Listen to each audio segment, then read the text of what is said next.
get started? I think we can get started now. Priscilla, we are live on Facebook in 2 seconds, so you can take over. Thank you.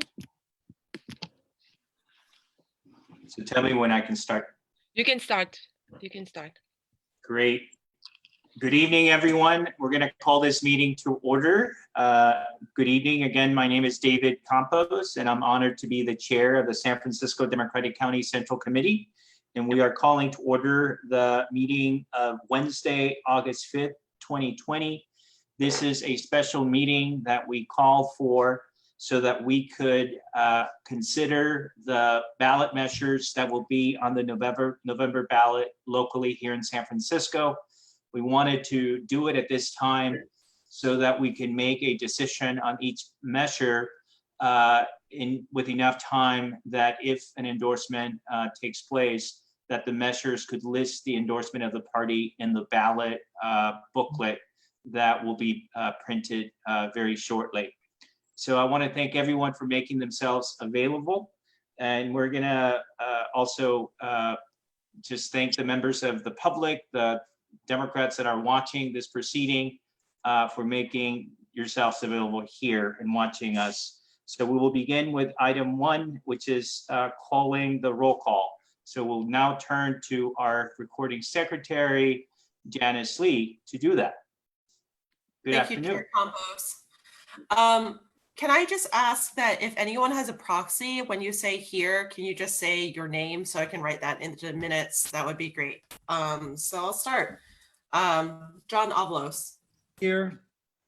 Member Baraka. Present. Member Barry. Present. Member Campos, Chair Campos. Present. Member Chen. Member Duffy. Here. Member Galata. Here. Member Haney. Here. Member Ibanez. Here. Member Kim. Member Lacroix. Present. Member Lee here. Member Loftus. Here, Martha Knudsen representing Susie Loftus. Thank you. Welcome, Martha. Thank you you. for being here. Thank you. All right. Member Lovett. Here. Member Mandelman. Here. Member Marr. Alan Wong Procting for Gordon Marr. While paying himself $100,000 Member Mahogany. from the pockets of working class progressive Americans. If I can ask anyone who's not speaking to please mute yourselves because we're hearing some background noise. Madam Secretary, please continue. Member Mahogany. Member Moliga. Member Morales. Here. Member Raju. Zaki Shaheen here as proxy. Thank you, Zaki. Member Ronan. Here. Member Thomas. Here. Member Tong. Here. Member Williams. Here. Member Feinstein. Feinstein, I think, is here by proxy. I'll come back. Member Pelosi. Kathleen, your microphone might not be working. I see your mouth moving, but hear no audio. Thanks, Austin. I'll just come back, or you can type me in chat. So Member Pelosi. Speaker Pelosi. Member Spear. Excuse. Member Kounalakis. Member Ma. Member Cohen. Tyra Fennell, proxy for Malia Cohen. Thank you, Tyra. Member Weiner. Here, Matthew Rothschild. Member Ting. Here, Alex Walker. Thank you. Member Chu. Here, Austin Hunter. Thank you. I'm just going to go back to check. Member Chen, Queen of Chen. Member Jane Kim. Sarah Souza, proxy. Thank you, Sarah. Member Mahogany. Here. Thank you. Member Maliga. Foga Maliga. Member Feinstein. Here by proxy. Thank you. Member Pelosi. And Member Kounalakis. Member Ma. Okay, that's the roll. Thank you. Thank you, Madam Recording Secretary. Now we'll move on to item 2, which is the approval of the meeting agenda. Colleagues, you have the agenda of the special meeting for tonight before you. Can we have a motion to approve the agenda? If I So moved. moved by Duffy, seconded by who was that? Leah. Oh, yes, Vice President Lacroix. Are there any changes or any proposed amendments to the agenda?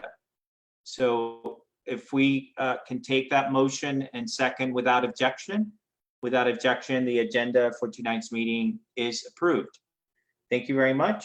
We'll now move on to item 3, which is the approval of the meeting minutes for the meeting of July 22nd. Colleagues, you have the minutes before you. If we can have a motion Motion to approve. Motion by Member Duffy, seconded by, can we get a second here? Second. Second by Vice President Lacroix. If, are there any amendments or changes to the minutes? Seeing Chair, I do none. have a question. I Yes, do have a Member question. Baraka. I know that these minutes are official, but is there any way to reference our live stream to make it more accessible for folks who might not, I don't know, want to read all of this and they just possibly want to watch? Since we're doing the live stream now, is there a way to reference our video feed in the minutes? Or is Keith, I'll that make not sure to do appropriate? that. Yeah, I'll make sure to add that for all minutes moving forward. Thank Thanks, you, Madam Janice. Secretary, and thank you for the suggestion, Member Vice President Baraka. So if we can take that motion and second without objection, the meeting minutes of the July 22nd meeting are approved.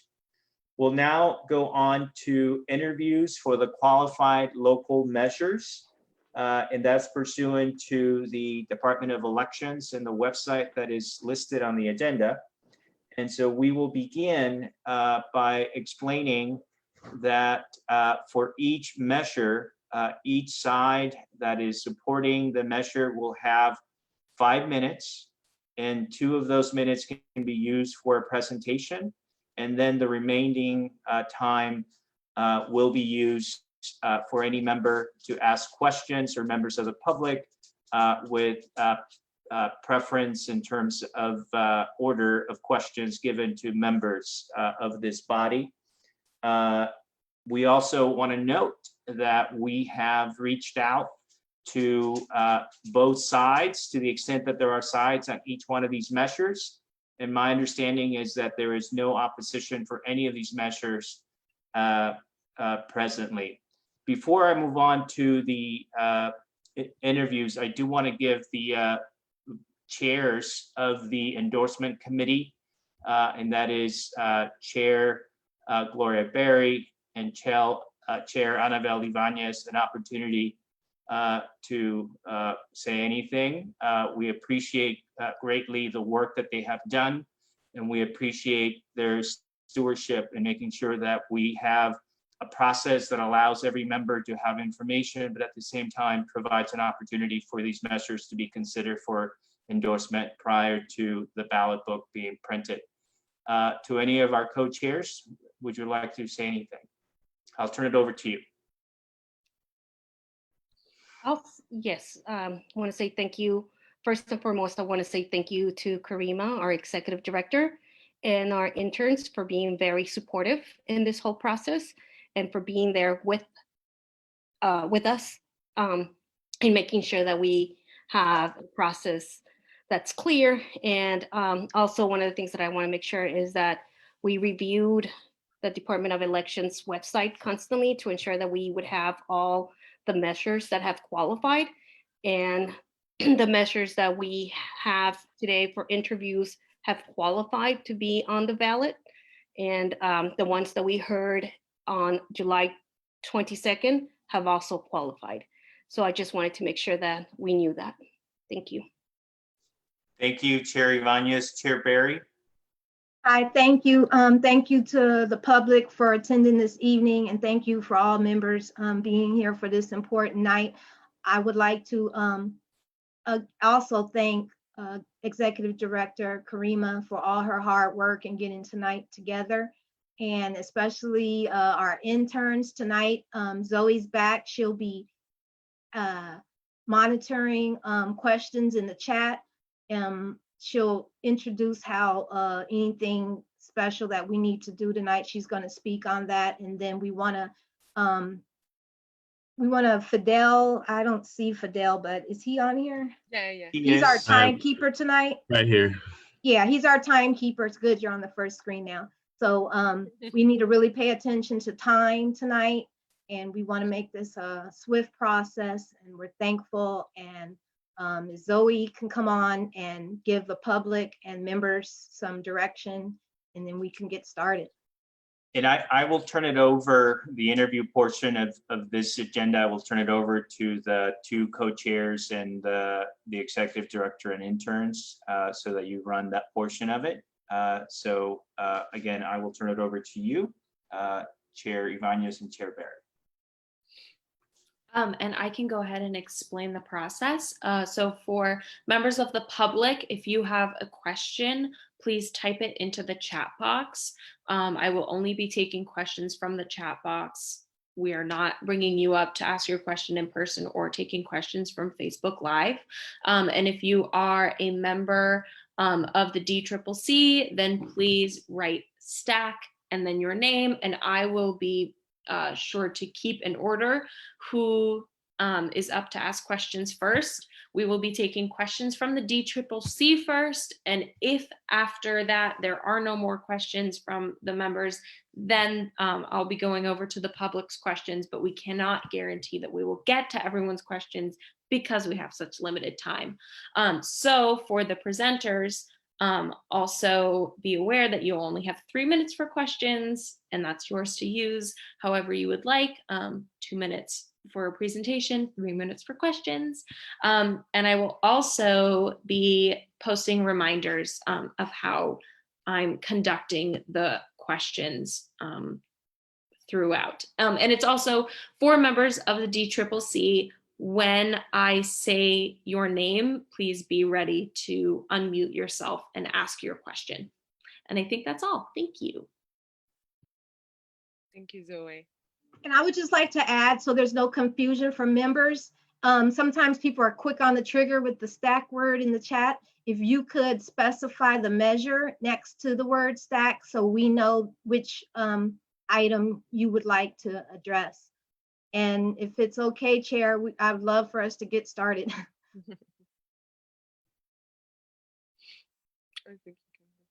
Yours. It's yours.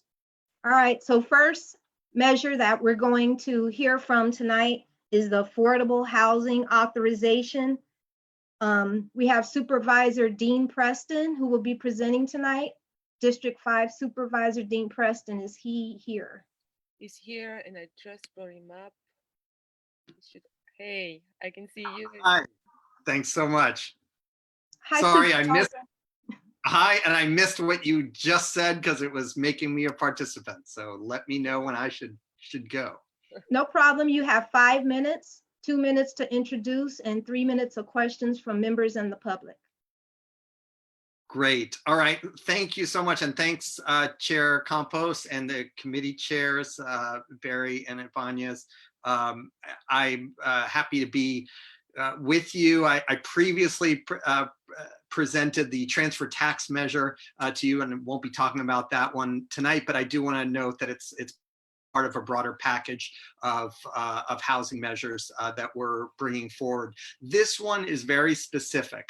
Currently, under California law, we have a nightmare provision of the California Constitution called Article 34, which was championed by the California Realtors Association and barely passed in 1950 with 50.8% of the vote. And since that time, what Article 34 has done is that it put up a barrier to the creation of low-income rental housing. And specifically, it requires anyone to go to the ballot in order to get approval of creating new affordable low-income housing. San Francisco has done that, has gone to the ballot and has authorized tens of thousands of affordable housing units previously. What the city has not done is gone to the ballot to authorize the creation of any form of municipal housing.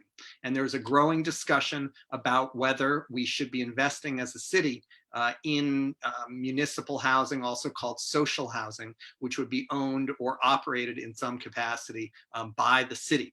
Right now, our hands are tied.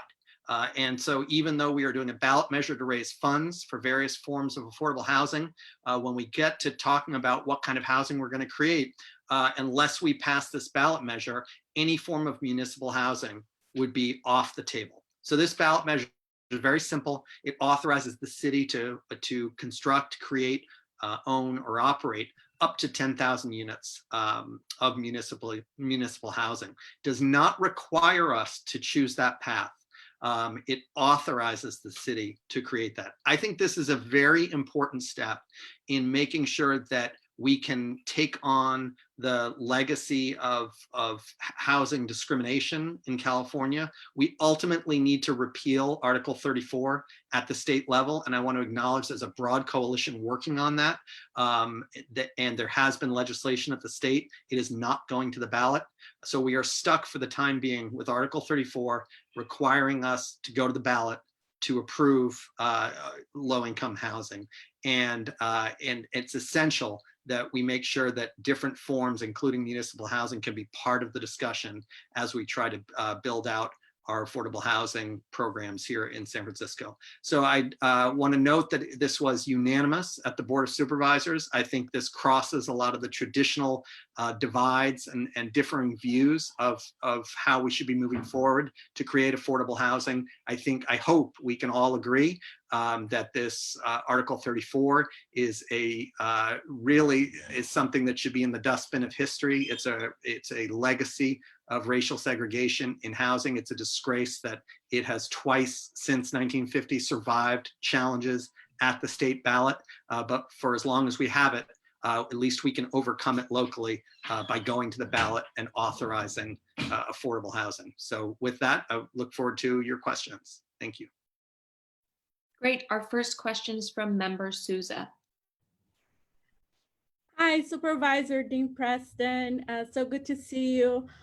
This is, a great measure, but I would like to ask you, considering the history of segregation in terms of like public housing, how would this measure prevent further segregation of, neighborhoods that are predominant people of color?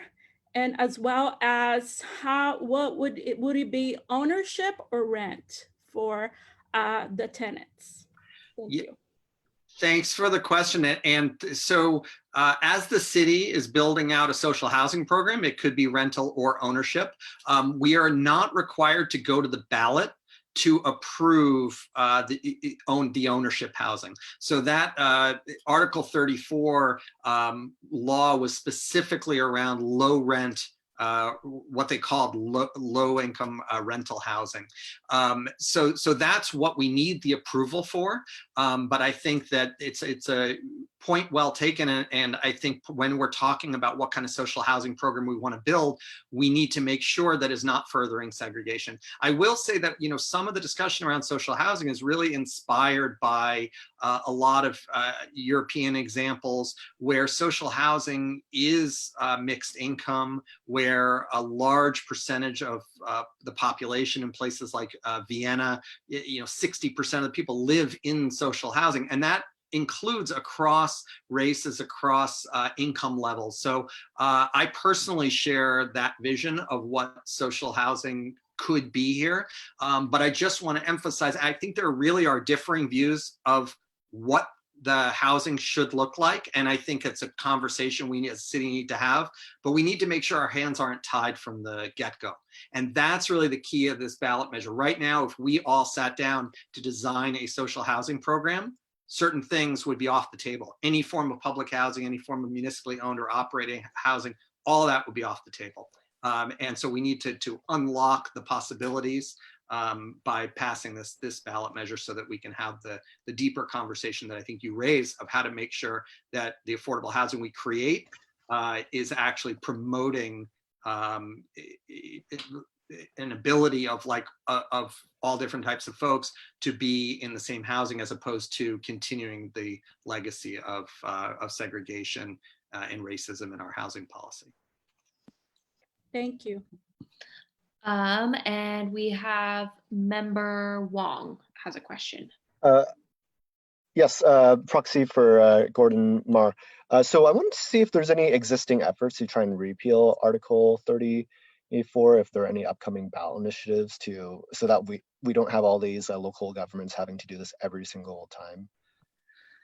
Yes, thanks for the question. Your lips to the legislators' ears, but yes, there is. So there have been 2 efforts to repeal it at the ballot that have failed. And I just want to say, even though there's, I think, a growing consensus in San Francisco that Article 34 is a bad thing, there are huge parts of the state that are more than happy to have a limit on affordable housing in their neighborhoods, right? And let's be clear, high rent housing, high-end housing, luxury rentals, none of those need ballot approvals. Supervisor Preston, I'm so sorry, but your time is up. I don't know if you could see the sign in the window.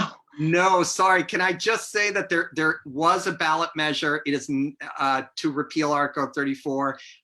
Senators Wiener and Ben Allen from Santa Monica were the authors, but it is not going to the state ballot. I hope at some election in the future we will be able to repeal Article 34. But thank you, Supervisor Preston. Thanks so much. I appreciate your time. Okay, everyone. Next we have the Sheriff Oversight Committee measure. Presenting will be Tracy Gallardo from Supervisor Walton's office. Yes, and she's with us right now on the panelist side. Yes, can you hear us? Yes. Yeah, Let hi. me know if you guys are ready for me. Yeah. Can I start? Yes, go ahead, Tracy. Okay, thank you, Gloria. Good evening. Thank you all for all the work that you're doing. I'm excited to be here to present on Sheriff Oversight. It's time for justice reform in our city and our state. We're at a crucial moment, and this is very important. We currently don't have oversight for what goes on in the Sheriff's Department. Many of you have heard atrocious stories of the injustices in the treatment of inmates. We've seen gladiator fights on the news, and even this morning we've heard of injustices towards African-American staff at the Sheriff's Office. We're at a new time, and we have the chance to stand up to injustices and bring voice to this issue by passing this. This charter amendment creates the Office of Inspector General, and under the Office of Inspector General, it appoints an oversight board. The oversight board receives and investigates complaints of non-criminal misconduct by employees. It also investigates all in custody deaths, which we feel is super important, and right now does not happen. This will develop policy recommendations for the Sheriff's Office to consider. It will report quarterly to the Board of Supervisors and the Oversight Board. The charter amendment establishes a 7-member committee that actually will do this work. They'll receive lots of training. The body will select the Inspector General. The body receives and reviews all complaints, and there now would be a process for people to bring forth these types of complaints.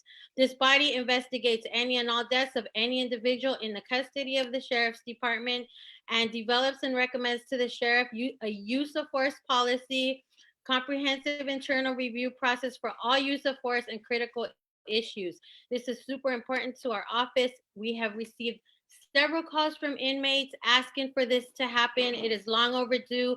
It is something that Jeff Adakshi, public defender asked Supervisor Walton to work on as one of his first election commitments in 2018. We spent over a year with various stakeholders to discuss this oversight. We studied other programs launched in different counties, visited various jail sites, talked to hundreds of inmates, and after several meetings, prepared the charter amendment with the help of the public defender, the district attorney's office, and a lot of advocates that came together, including Barbara Attard, who is one of the lead experts in putting together oversight bodies.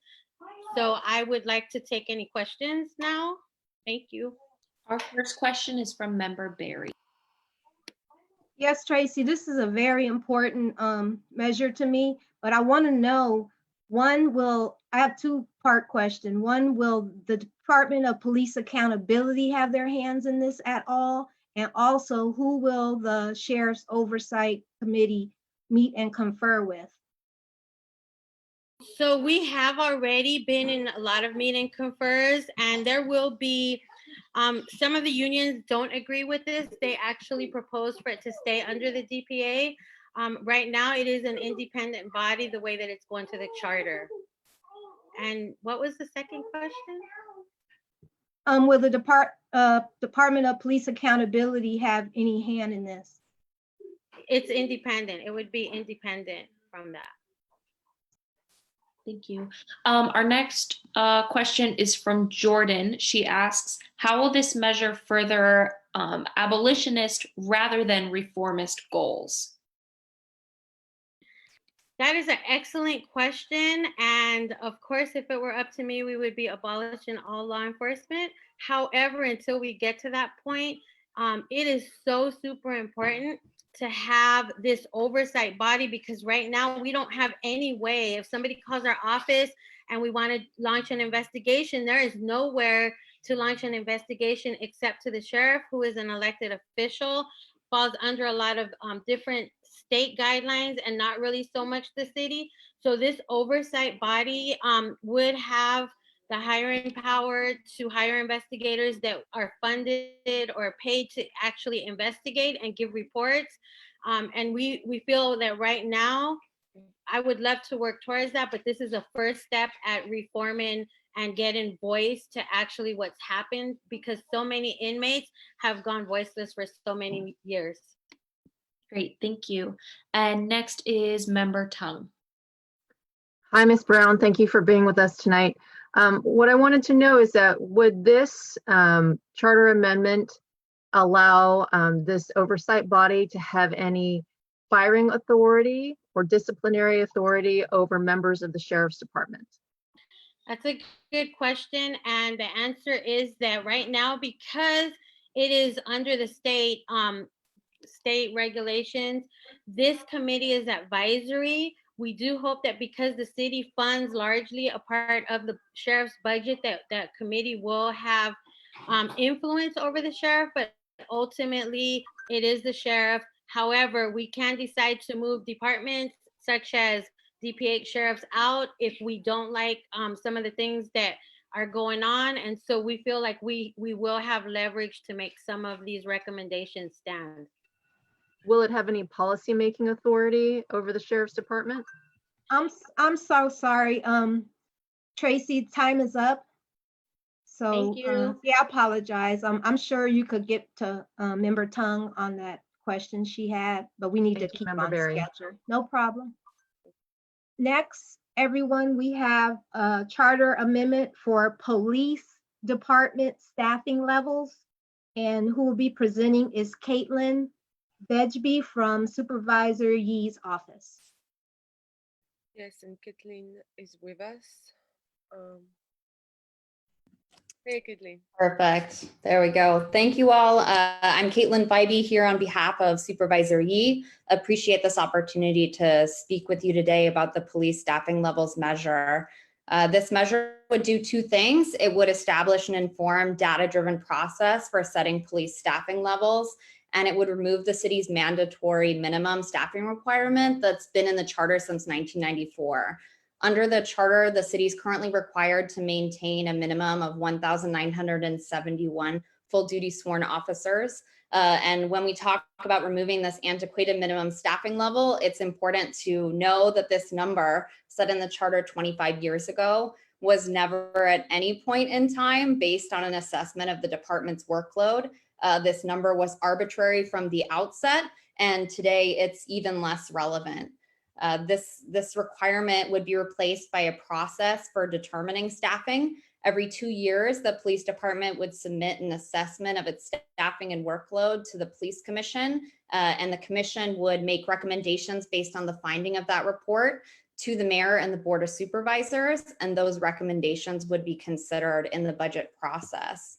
The measure would actually allow the city to make decisions that are informed by regular comprehensive analysis that looks at the needs of the city and the workload of the department. And although this measure in and of itself does not change the staffing level, it would give the city the freedom to make policy decisions to reimagine and improve public safety services. When we talk about police staffing levels, I think we all know we're not just talking about a number. We're talking about staffing decisions that impact which neighborhoods have access to public safety services, how quickly police may respond to emergency calls when called to service in different neighborhoods, how well police officers know and understand our communities, and how accessible public safety services are to our immigrant communities and community members with limited English proficiency. We need a thoughtful process for determining police staffing levels that can actually prioritize the needs of our diverse communities in making that decision. And in order to do that, we need to remove the mandatory minimum staffing requirement that's placed handcuffs on San Franciscans and our budget for years. I want to note this measure has unanimous support from the Board of Supervisors. I appreciate the opportunity to speak with the DCCC today. Thank you all for your hard work and consideration of this measure, and I'm happy to answer questions. Thank you. Our first question is from Member Barry. Thank you. Another important matter to me. Thank you for presenting, Caitlin. My question is, like you said, unanimously, the Board of Supervisors voted on this. Do we run a risk at elections happen and the Board of Supervisors change of a switch in momentum to where over-policing can be a result of this type of ballot measure? Thanks for that question. It's an excellent question. I think that the importance of this measure is that it is rooted in the current moment, whatever that current moment may be, right? This measure in and of itself doesn't increase nor does it decrease staffing levels, but it allows our commission to really dig into data that it's difficult for them to access at this time, to have really informed, comprehensive conversations about what staffing looks like, and gives a forum for communities to have access to that data, weigh in on that, and talk about what public safety services and what role police have in public safety services will have moving forward. So I think your point is very well taken, and this is not a policy decision in and of itself that sets a staffing level that's higher or lower, but it gives a really important framework to allow us to continue to have these conversations and continue to push for reform and transparency. Thank you. Next is a question from Member Golada.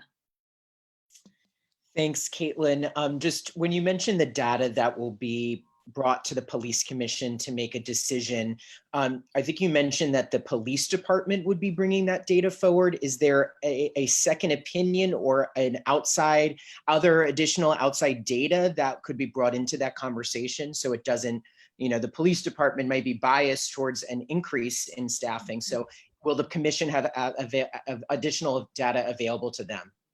Yeah, that's also a fantastic question. What we felt was very important in writing this measure is that the commission itself has the sole authority in determining what methodology they believe should go into the report. So they're able to really dig down and ask for as detailed of information as they may need about each position within the department, their roles, their responsibilities, you know, and really do a deep dive to ensure that they have as much information they need to properly make a recommendation based on the report.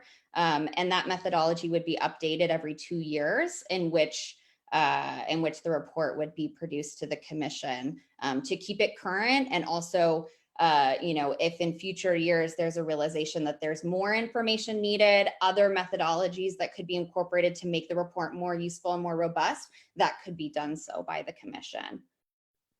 Thank you. Jordan asks, could you speak to the possibility of defunding the police if this passes? Yeah, great question, Jordan. Thank you. You know, like I mentioned before in the presentation and to Chair Barry, this measure in and of itself does not increase, it does not decrease staffing levels. In terms of a possibility of defunding or abolishing the police, you know, with a minimum staffing level in place, that can't be accomplished legally, right, with a minimum staffing level set in our charter. So I think that it opens doors rather than, you know, it opens doors that are currently closed to continue those conversations. Thank you so much, Caitlin. Yeah, thank you. Appreciate the time. No problem. Next, we have the business tax overhaul, and presenting is Ian Fregosi, excuse me, from Supervisor Fewer's office. Ian Fregosi. Ian is here. Ian, can you hear us? Now I can hear you. Can you hear and see me? Yeah, we can see you and hear you. All right, great. Thank you so much, Karina. Good evening, members of the DCCC. My name is Ian Fregosi. I'm a legislative aide to Supervisor Sandra Lee Fewer, but today I'm here on my personal time to talk to you about the Small Business and Economic Recovery Act. So thank you so much for having me today. The Small Business and Economic Recovery Act will provide immediate relief for our struggling small businesses and the industries that have been hit hardest by COVID-19, while also closing the gap on the city's budget deficit. So this measure creates a fairer business tax system and will unlock over $700 million currently sitting in an untapped fund that the voters have already approved for early childcare and education, homelessness, and other essential city services. And it also generates new revenue to support critical city services and helps jumpstart our economy. And this is a consensus measure that's supported by the mayor and the entire Board of Supervisors, along with a broad coalition of labor, small business, and community partners. So specifically, this measure will eliminate the payroll tax and fully transition to a more equitable gross receipts tax system. Exempt small businesses, all small businesses that make under $2 million from the gross receipts tax, and provide tax relief, again, for industries that have been most impacted by COVID-19 pandemic, which includes retail, restaurants, arts organizations, and manufacturing. Release also over $700 million for early care and education, homelessness, and other city services, as I mentioned, from the Big C and Baby C measures that passed in 2018, and generate essential new revenue to protect and maintain critical city services that have been put at risk by the projected $1.5 billion deficit that the city is now facing due to the coronavirus pandemic. So the Small Business and Economic Recovery Act supports our small businesses and our working families, and it brings investments that we need for a fair recovery and helps us rebuild a stronger, more equitable economy. So I hope that we can count on your support for this consensus measure, and I'm happy to take any questions that you have at this time. Thank you. Our first question is from Jordan. They ask, if this passes, will this generate enough revenue to bring back add backs next year? It's a good question, Jordan. So, you know, add backs are really determined by the amount of, the amount that the Board of Supervisors is cuts from the mayor's proposed budget. So it's just all depends on how aligned or how much sort of extra revenue or extra, I guess you can call it, depending on how you look at it, extra waste in the budget that is able to be cut to be added back. So it's really difficult to determine how much this would bring back in possibilities for add backs, but it definitely will get us a lot closer to where we need to be with closing this $1.5 billion budget gap that we currently have. Thank you. I don't see other questions in the chat right now, so I'll open it up to all the members or to the endorsement committee if they have any questions. Seems like we don't have any questions. Thank you so much. Oh, we do? Member Levitt. I do have a question. As I'm looking at the different business sectors, there's quite a wide range in terms of how much tax retail would be charged as opposed to real estate. And I think financial, professional, scientific, and technical services on the other end. So can you sort of explain some of that rationale? Like some of that intuitively makes sense, but that last category also seems kind of broad, and some industries also are cross-cutting. Definitely, good question. So there are a number of schedules. I think there's 6 different schedules in the gross receipts tax. So different levels, different rates that businesses are charged, depending on the type of industry that they're in. So the highest tax rates are on like business or like professional services, financial services, stuff like that. That's a little bit less prone to like recessions and is a little bit more resistant to recessions. This measure is actually putting tech into that schedule, I think, and that's Schedule 6, and putting them into that higher level. So back in when the last tax reform happened about a decade ago, it was a big windfall for tech. There was a lot of tax relief. This kind of balances it a little bit better.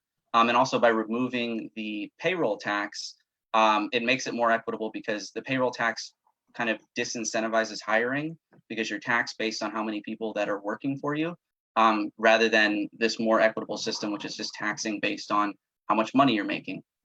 So there's, like you mentioned, there's a number of different categories. And so it's a very complex system for determining who should be taxed at what level. But this is a really thoughtful attempt to balance the scales and make it more equitable across the board.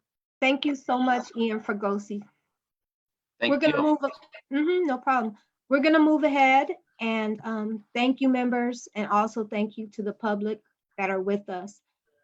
Next is Health and Homelessness, Parks and Streets Bond, and presenting will be Supervisor and Member Raphael Mandelman. Thank you. So this is this bond has a little something for everyone to love. It has 3 primary buckets: a health and homelessness bucket, a parks and open spaces bucket, and a right-of-way repair bucket. It is a total of $487.5 million. Of course, bonds have to get used for capital investments. They can't get used for, say, annual operating costs. It can't help us directly with our with the budget crisis that Ian was talking about, but they can help us make longer-term investments in these pretty important priorities. So, starting with mental health and homelessness, that bucket gets $207 million under the bond. It funds spaces, places, permanent supportive housing, acquisition, rehabilitation of housing, shelter, mental health and substance use treatment facilities. So anything that's a space could be funded through that, and we know that we need a ton more places for people with behavioral health issues. So that's $207 million. $239 million of the bond would go to parks and open spaces.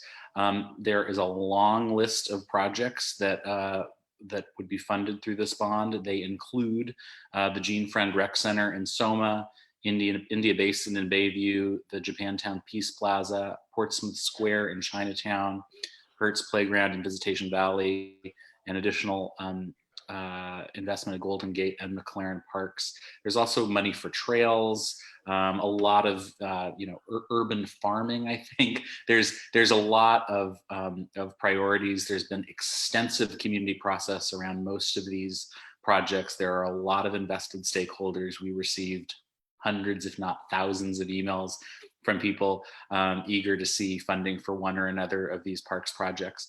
And then the last bucket is $41.5 million for a category of sort of public infrastructure projects that would be shovel-ready street resurfacing, construction and maintenance of curb ramps, street structures, and pedestrian right-of-way.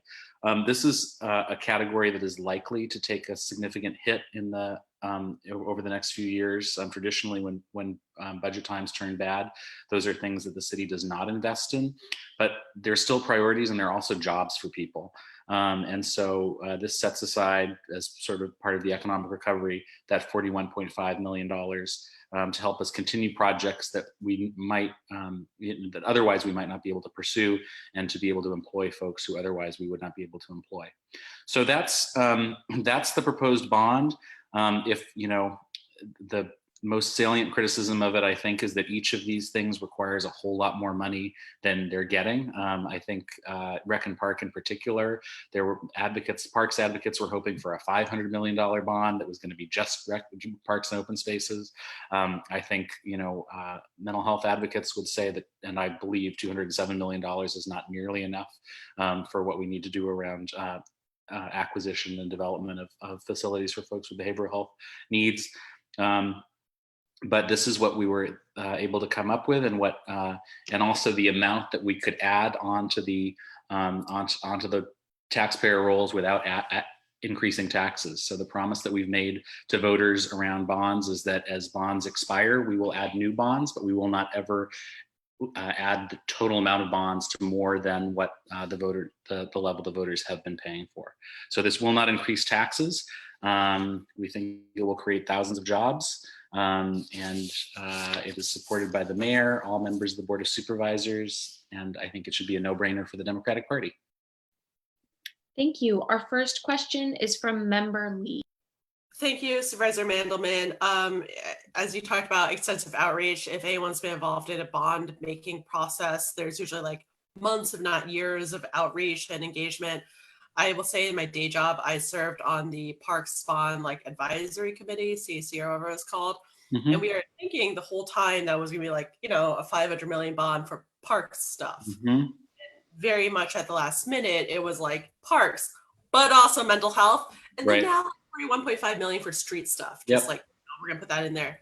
Can you talk more about the process of how all these three things came together, and why someone who's supporting, park stuff and bike trails and safe, good repair in parks should be supportive of the other pieces and vice versa? Right. Well, the city has a long-term capital plan, which sort of envisions, what bonds we're going to be issuing over which years and for what priorities.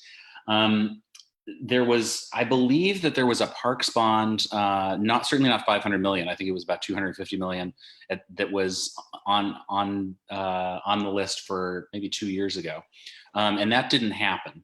And then I think as you say, there was a lot of hope in the parks advocacy community that there would be a $500 million bond. And there are certainly $500 million worth of projects that could use that money. Last year, in the context of conversations, honestly, about mental health SF, there was also a recognition that as we reform our mental health system, that there is also a tremendous need for spaces. And so I think it was at that point that the mayor started talking about possibly thinking about a health bond that would be mental health and also parks, and trying to have those two things go together and invest in both of those priorities. And I think the reason that a parks advocate should support this is that these funds, as I said, the salient criticism I think is that there ought to be a mental health bond that's $500 million. There ought to be a parks and open space bond that's $500 million. But we don't have the bond capacity to do that without raising taxes, and that's a whole other conversation about whether that's a smart choice the city has made to make that commitment to the voters, but that has been the commitment so far. 30 seconds. So that's as good of a response as I can give. I think the parks advocates should want more, and that's fair. And this is a significant investment in parks, and also allows us to make some pretty important behavioral health investments as well that are obviously, step out onto any street in San Francisco, desperately needed. Great, thank you. I think that's all of our time. All right, thanks everybody. I'll stick around. Okay, last we have the neighborhood commercial districts and city permitting. I believe we have two co-presenters. We have Blaman, and I'm not sure of the other person. Is Ben here? Benjamin is here. I'm looking for the second speaker, but I don't know. No, I couldn't make it. So we have only one. I'm here. For this measure. Hi, Benjamin. How are you? Manny was on his way off a plane. He was hoping to be here. Thank you for having me today. I appreciate the time. So this is specifically for the Save Our Small Businesses ballot measure that's coming up in November. And I just want to say a few words about it. I'll make it quick. I'm Ben Blaman, for those of you who don't know me, and I'm a small business owner in San Francisco. I own bars and restaurants and a dispensary here in the city. And I'm also an advocate for small business. I've been working hard to figure out what the issues are and try to help as best we can to mitigate some of them. So first, I'll just tell you generally what this measure does. When we're looking at the issues that face small business in San Francisco, it's helpful for me to think about them into kind of two silos. And one is small businesses that are already open, how we can help them to survive and make it. And then the other silo that I would say is to help new businesses to open faster with less cost. Of course, there's some overlap for the two, but it's kind of helpful to think of them in those two kind of categories. Very simply, this ballot measure addresses issues that face existing businesses, and it affects issues that face new businesses, and they're absolutely desperately needed right now. So if you're looking at existing businesses, this gives them more flexibility to adapt their business uses to survive while maintaining and keeping the existing uses that they have, and doing so under quite a bit of scrutiny. And the added revenue stream added to the existing businesses could be the difference between life and death for many of them.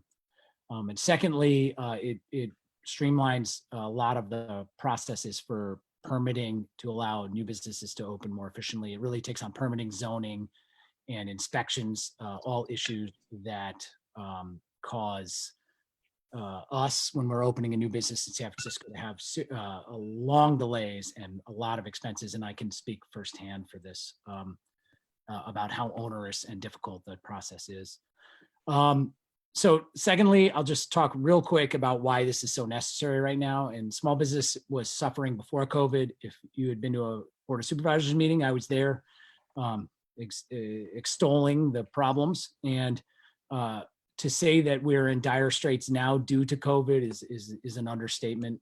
Our best estimate is that half of the people employed in San Francisco are employed by small businesses. And just to give you an idea, due to coronavirus, just in restaurants alone, it looks like we're facing a almost 50% failure rate, possibly, of restaurants. There are over 3,000 restaurants in San Francisco. So just to give you an idea of that, it's catastrophic. The workers in small businesses represent often some of our most vulnerable neighbors that we have here.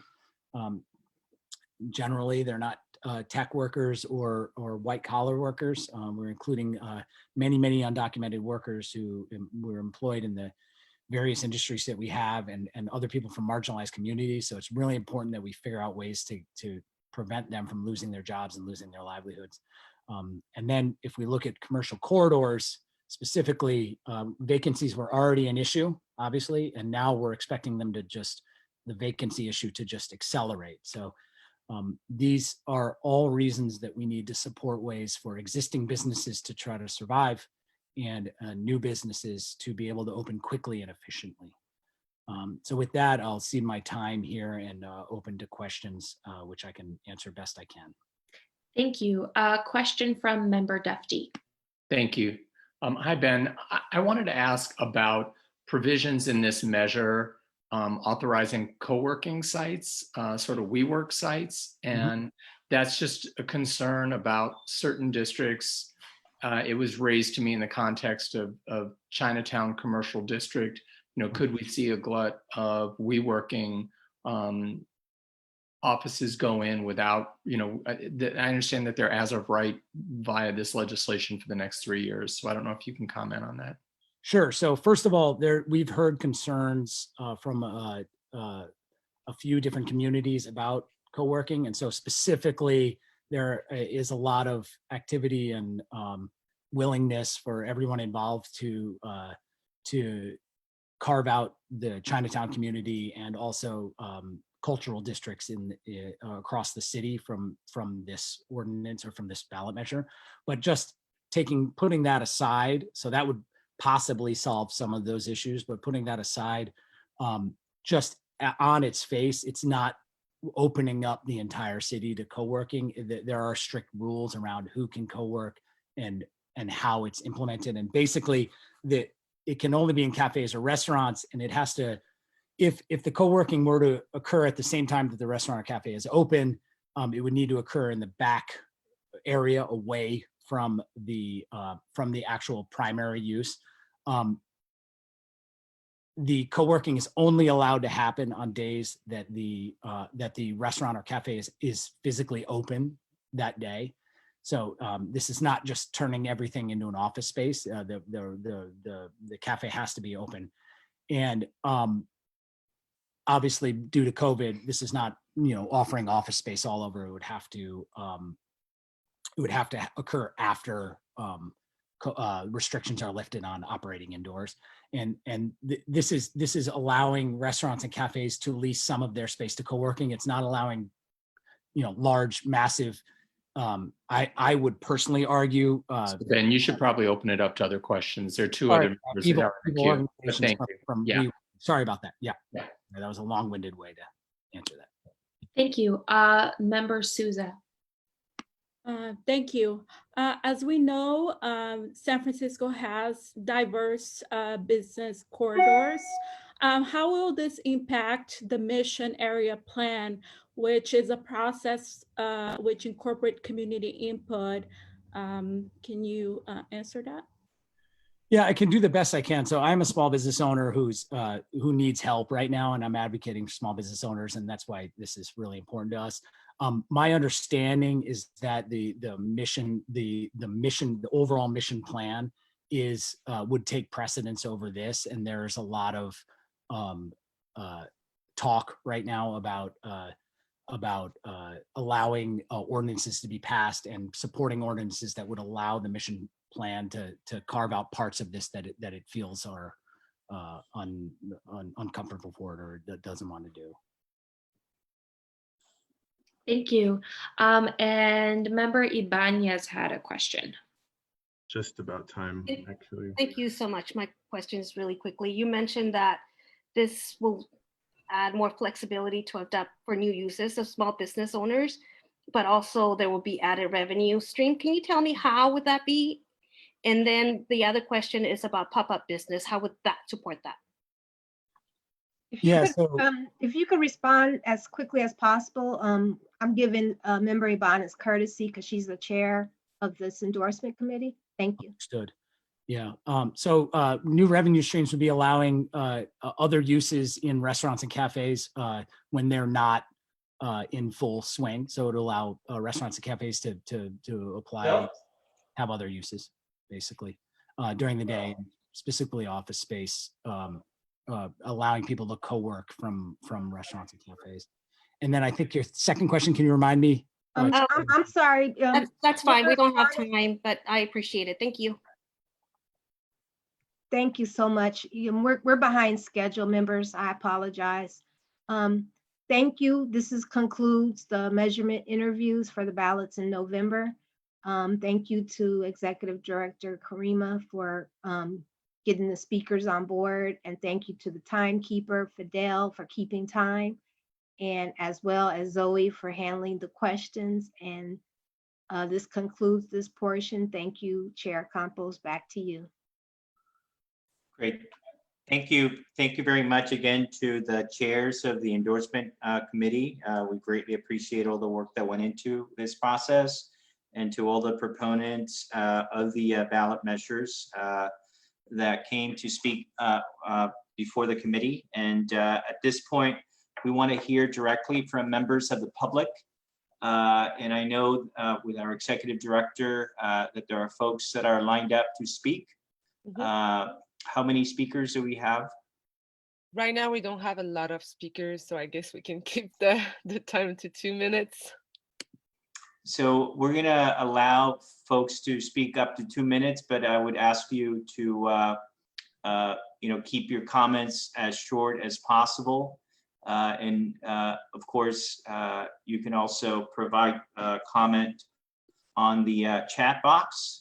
So with that, I'll turn it over to our executive director so that she can call upon the speakers who, I know have a lot to say about all these important measures. Great, thank you. First speaker is Sharky Laguena. After that, we have Carrie Gold, Joni Elson, Crystal Chen. So please get ready. I'm going to bring up Sharky right now.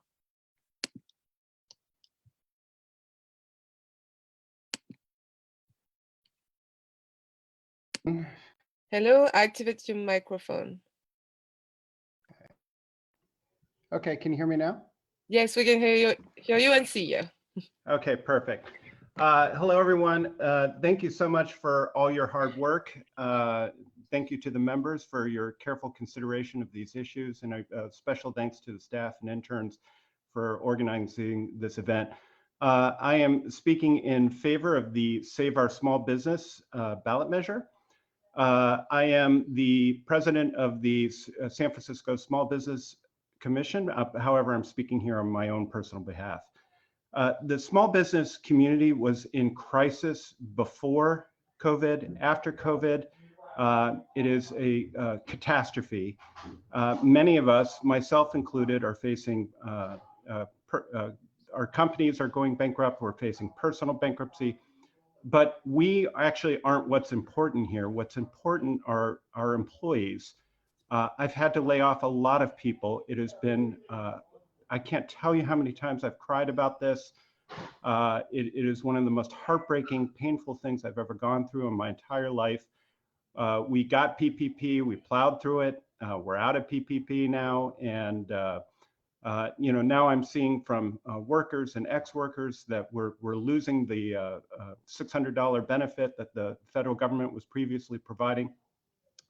The small business community needs more than anything, flexibility to do whatever is needed to survive so that we can preserve the small business community's infrastructure until such time as we can get past this virus. We don't know exactly how long that's going to be, but certainly we hope that we will see a vaccine maybe at the end of the year, maybe the beginning of next year. And so right now it's a game of survival. This ballot measure will help our businesses and our communities get there. I know some would like to see this go through the legislative process. We will support any process that will get this done. We support this ballot measure wholeheartedly. It's something that our community desperately, desperately needs. And it is a very welcome change. I know that there's been some minor concerns, or not minor concerns, excuse me. There's been a couple concerns brought up about co-working. It's can only be in the back of a restaurant, only when it's open, only during business hours. They cannot do it when the restaurant is not open and available to the public. It would not be appropriate for WeWork to use that. All the culture That's districts are not included in the Guys, legislation. time's up. Sorry. Okay, thank you. Thank you. All right, bye-bye. Bye. Next speaker, we have Carrie Gold and Johnny Elson. Please get ready.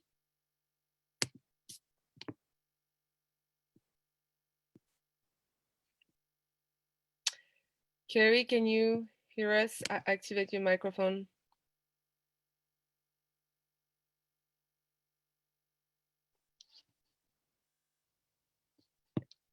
We can see you, but we cannot hear you.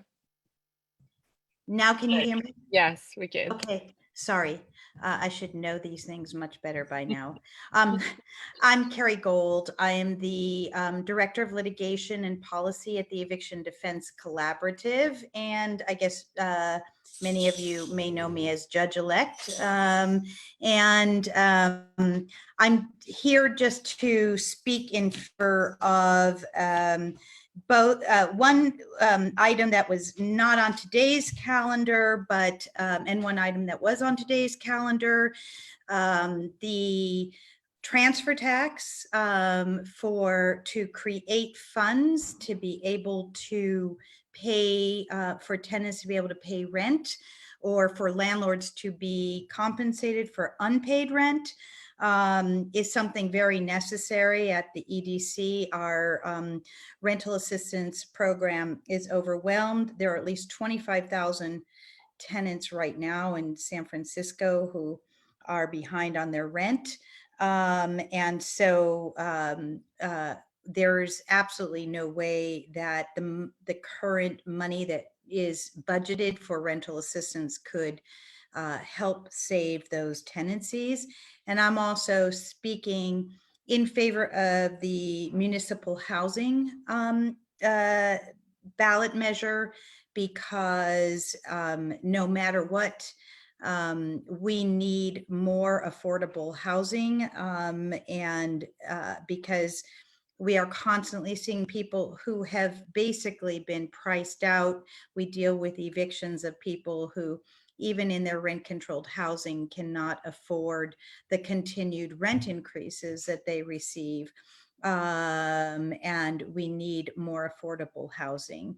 So I just wanted to come before the DCCC and encourage the DCCC to endorse both those measures. Thank you. Thank you. Next speaker, we have Johnny Essen and Crystal Chan. Please get ready for speaking just after.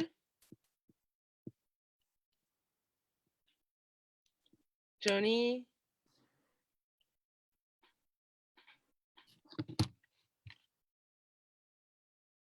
Can you activate your microphone and your video, please? Okay. You got. Can you see me? We cannot see you, but we can hear you. I see. Wait, let me do it. I'm trying to. There. Oh, come on. We saw you for a second, but we can. I just started. Perfect. Okay, there I am. We see Okay. you. Great. Thank you. Hi, everybody. I'm Joni Eisen on behalf of San Francisco Climate Emergency Coalition, also speaking in support of the Affordable Housing Authorization Ordinance, because climate justice is social and racial justice. So as long as the outdated racist Article 34 remains in the state constitution, we have to work around it as a city and vote to allow municipally owned low-income rental housing anywhere. Such housing allows people to stay in the city without threat of displacement. And if renters don't have to move away and be forced to commute in a car for work, that lessens traffic and the pollution that endangers respiratory health, especially for populations already hard hit by generational racism. Also, all housing built or renovated through this program is required to be all electric, and that eliminates the climate threat of natural gas. So this ordinance would reduce greenhouse gas emissions, help us reach our climate goals, and I urge you to please endorse it. And that's it. Thanks.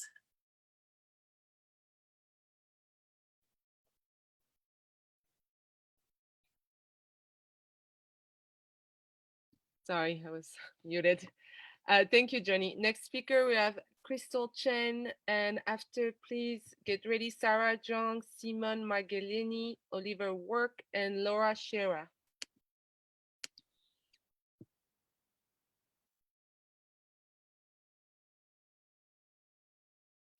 Crystal?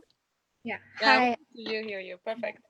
So hi, everyone. It's me again. I'm Crystal. I represent District 7 on the San Francisco Youth Commission, and I've been a leader in the Vote 16 campaign since August 2019. And I'm here today to ask you all to endorse the ballot measure for Vote 16. I said what I needed to say during the presentation, but I just want to reemphasize how important of a ballot measure Vote 16 is, especially amid a global pandemic that disproportionately impacts our city's most marginalized youth of color. And I believe that 16 and 17-year-olds deserve a voice in how we recover from this pandemic. And I really hope you all will support Vote 16. And thank you for your time. Thank you, Crystal. Next speaker, we have Sarah Chung, and Simon, please get ready.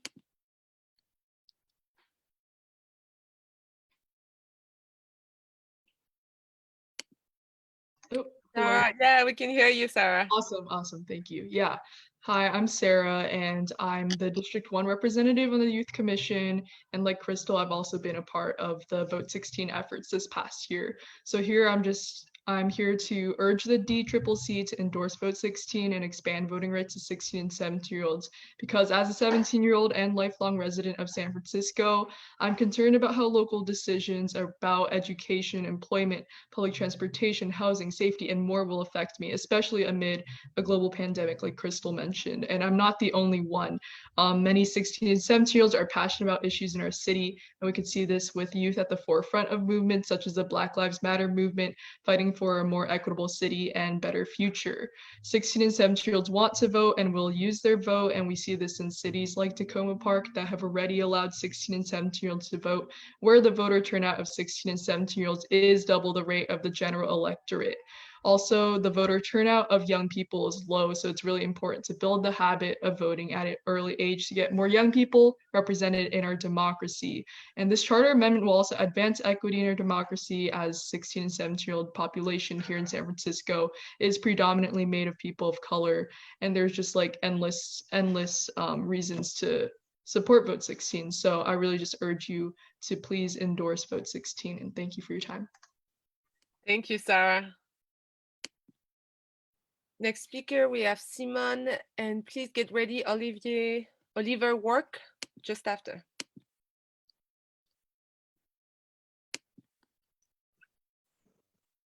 Hello, my name is Simone Manganelli. Good evening, members of the Democratic Party Central Committee.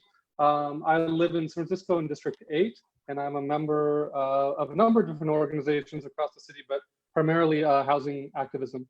I'm calling in support of two ballot measures, actually. The first is the one to authorize the city to create social housing. And the second is in support of the charter amendment to remove the minimum staffing level for the police department.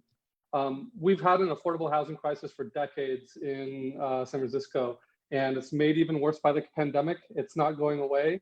And we've seen, homelessness and people being pushed out of the city for, almost half a century now. And municipally owned housing, public housing, social housing, whatever you want to call it, that needs to be a part of our toolbox, and that needs to be expanded because we can't wait any longer. We have to use everything in our power to expand municipally owned housing. That has to be in our toolbox, and that's something that's been out of our toolbox for decades now. So please, give a green light to affordable housing. It will lay the groundwork for a program that will address homelessness and serve the needs of the city's working and middle classes. I'm also calling in support of the charter amendment to reduce police staffing levels. The SFPD has a long history of racism, of homophobia, of terrorizing Black and brown people in the city. And we've seen it like literally in the last days and weeks. There was an incident in the Mission where 50 police officers were called to terrorize one person, a veteran, a homeless person who only had a metal pipe and was not threatening anybody. So this has got to stop. The police department is unreformable. And we need this charter amendment to pass so that we can defund, disband, and abolish the police department and reimagine what community safety is. Thanks so much. Thank you. Next speaker, Oliver Work.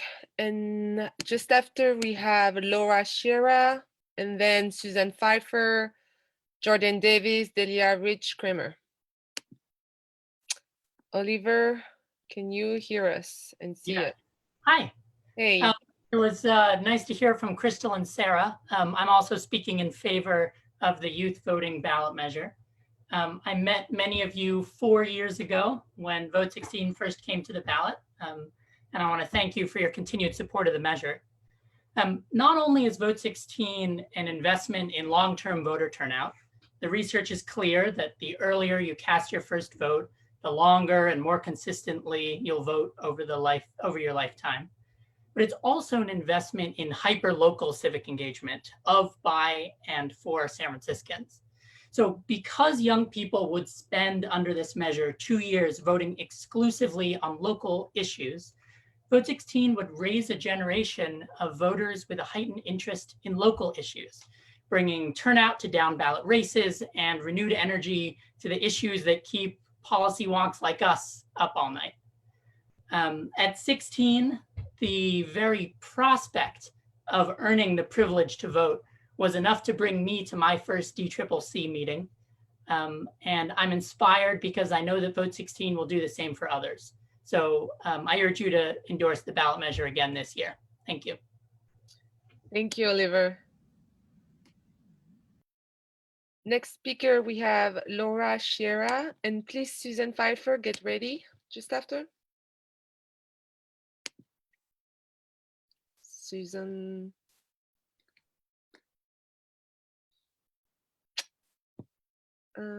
Laura, can you hear us? Yes, I Yes, can. okay. Thank Perfect. you very much. My name is Laura Kiera. I'm the Executive Director of Legal Assistance to the Elderly. We provide free legal services to seniors across San Francisco. And we are also the lead organization at the Excelsior Legal Collaborative, which is a collaboration with Asian Law Caucus and Jubilee Immigration Advocates. At Legal Assistance to the Elderly, about 60% of our calls are for help with housing. And at the Excelsior Legal Collaborative, we represent close to 100% of all the evictions in District 11, as well as providing housing support for the Mission and other Eastern neighborhoods. Right now, with the courts closed, let me back up. I'm here to speak in favor to endorse the measure for the transfer tax measure. Sorry about that. And the reason why we are endorsing it and supporting this measure is because what we are seeing is just a flood of, similar to what Carrie was describing, but just a flood of non-payment of rent evictions. So right now the courts are closed and the mayor's eviction moratorium is holding, but we expect in the fall and the late fall and the spring, just a flood of non-payment of rent cases. And there is no way out except for through negotiation, which is going to involve some payment of rent. We are also extremely concerned about our low-income homeowners who are paying their mortgages through renting properties.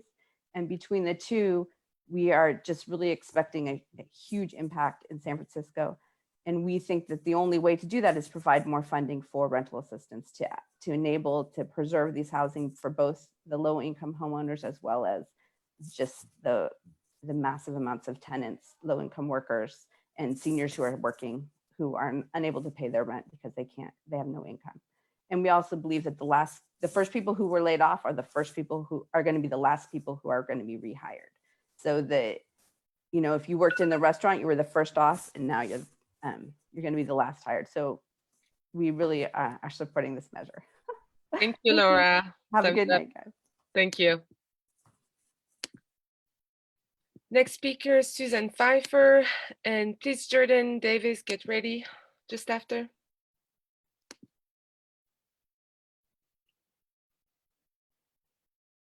Susan? We cannot see you or hear you. Oh, we can see you, not hear you. Now you can do both. Yeah. Hi, everyone. Hi, all my friends at the DCCC.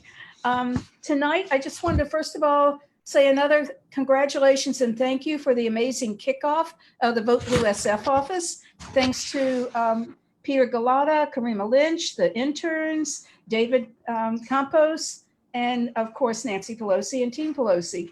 It's a combined effort. And I have a small head and wear many hats. So one of my other hats is with Democracy Action. And we are populating a lot of the events that are going to be already on the Vote Blue SF Facebook page. And this week we kicked off our first Manny's Mondays, which will be every Monday, a phone bank with Manny of Manny's. And he has special guests lined up that are going to be exciting. So you'll want to be there for that. That's 5:30 to 7. Tuesday nights, we make calls for Joe Biden and to other battleground states.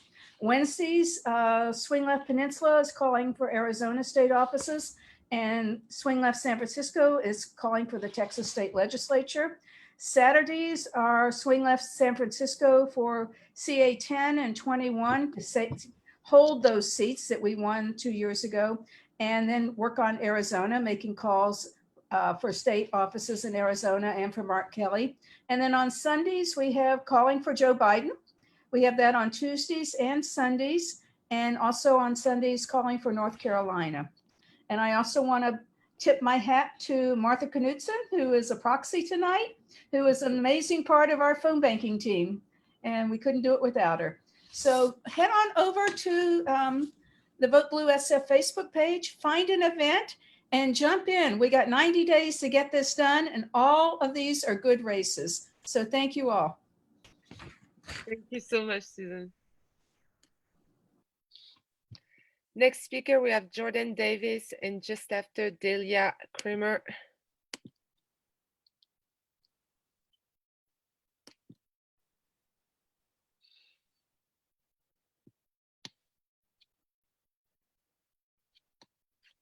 Jordan, you on this side with us? We can see you. Oh yeah, so Perfect. We can hi, hear you and see you. hi everybody. This is Jordan Davis, she, her, and I wear many hats in the community, but I wanted to speak out about all the ballot initiatives. This is the first time where there's like 10 or more ballot initiatives, and all of them are great progressive initiatives and all are worthy of your support. But I especially want to speak out about the two major ones, about the affordable housing authorization, as well as the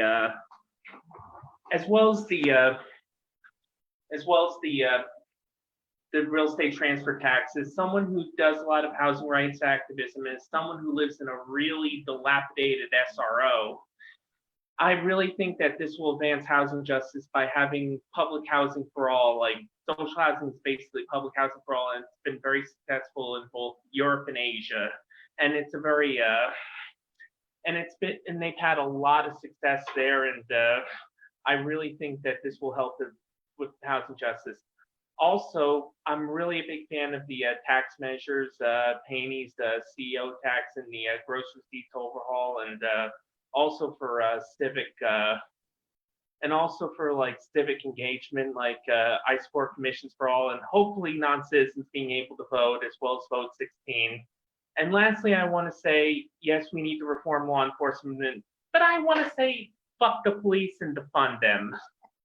So yeah, please vote yes on all these great initiatives, and I'm just so happy to see so much progressivism on the ballot, and look forward to voting for in November, maybe helping out as much as possible. Thank you, and you can mute me now.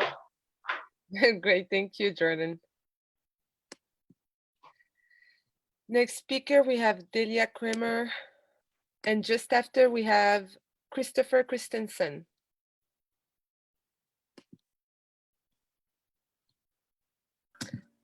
Oh. Yeah, we can see you and hear you. Perfect. Okay, great. Hi, DCCC. My name is Delia Ridge Kramer, and I live in District 9 and work in District 6 of San Francisco. I'm also a leading member of the Sunrise Bay Area. So I'm calling today in support of the proposed ballot measure to authorize the city to create social housing. Like many others have said before me, our affordable housing crisis is not going away, and it's only been made worse by COVID-19 and the recession threatening many with eviction. I see it firsthand living and working in the Tenderloin and Mission districts. I just want to take the time with my comment to say that housing should be a right, not a privilege, and we definitely need more of it. This ordinance will overcome a racist barrier to municipally owned social housing that was passed in 1950 with the support of segregationists. And it was designed to allow municipalities to exclude low-income tenants and people of color, particularly Black tenants. And also, as a leading member of Sunrise Bay Area, I would like to reiterate what someone else also said, but that housing justice is climate justice. All the housing built through this program would be electric, and it would focus initially on acquisition of buildings like that already exist, which is more environmentally friendly than new construction, also much faster. And by adding new housing, it will work to prevent displacement of Black and Brown community members, and it will also reduce commute times and prevent pollution and GHG emissions. So I'm really hoping that you'll endorse this ballot measure and that the Democratic Party will show leadership in addressing the roots of our housing crisis and pave the way for a permanently affordable municipal housing program. Thank you so much for all the work you do. Thank you, Delia. So next speaker, we have Christopher Christensen. Then I'm gonna name the last speakers. We have Christine Evans, Gab, Mitchell, Omerbeck, Camila Mena, and the last one, Kevin Orton. If you cannot use the function raise your hand, please, you can put the name on the chat and I will be able to see you and bring you on just after. Thank you. Can see you and hear you. You can go ahead, Christopher. First of all, hello committee and to the aspiring committee tonight, and hi Gary.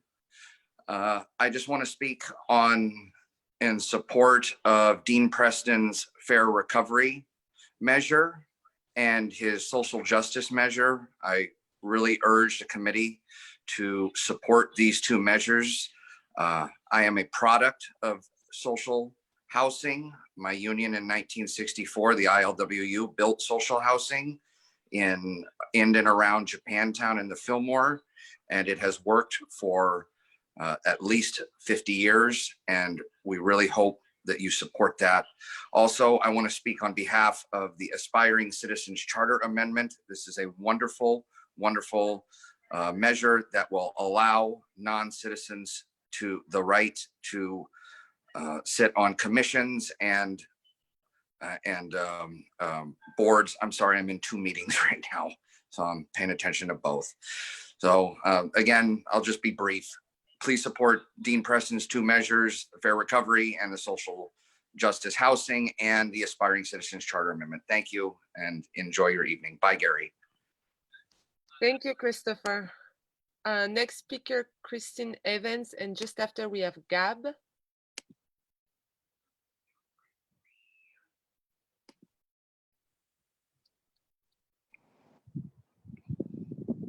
Hey. Hey, everybody. This is Kristen Evans. I'm a small business owner. I own the Booksmith, the Bindery, and the Alembic, and I work and live in the Haight-Ashbury neighborhood of San Francisco.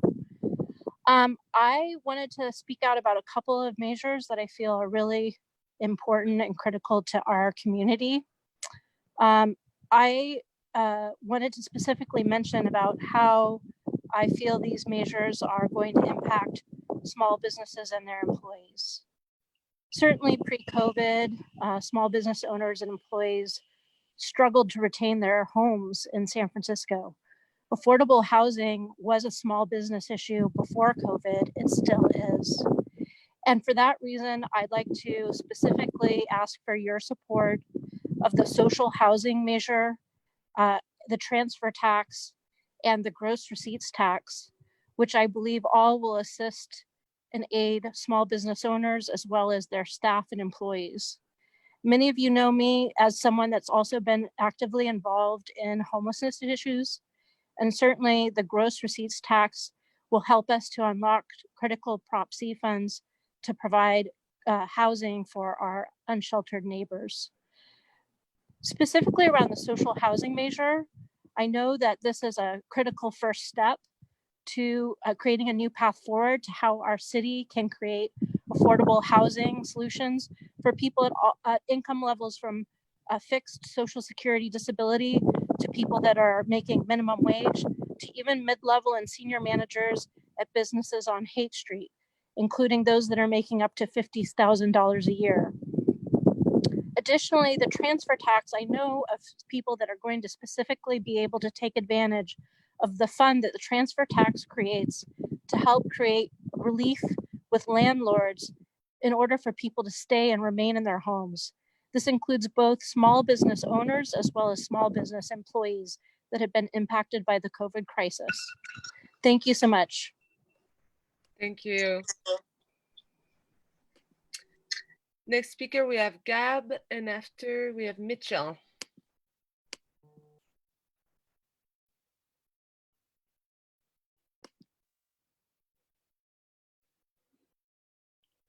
Gabby, can you hear us?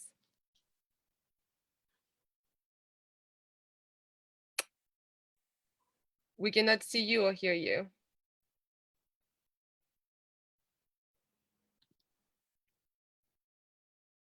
So I'm gonna bring someone else until you figure out how to make your video and microphone work.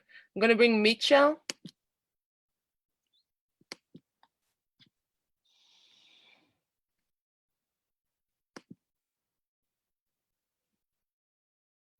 Where is Mitchell? Mitchell, can you activate your microphone and your video?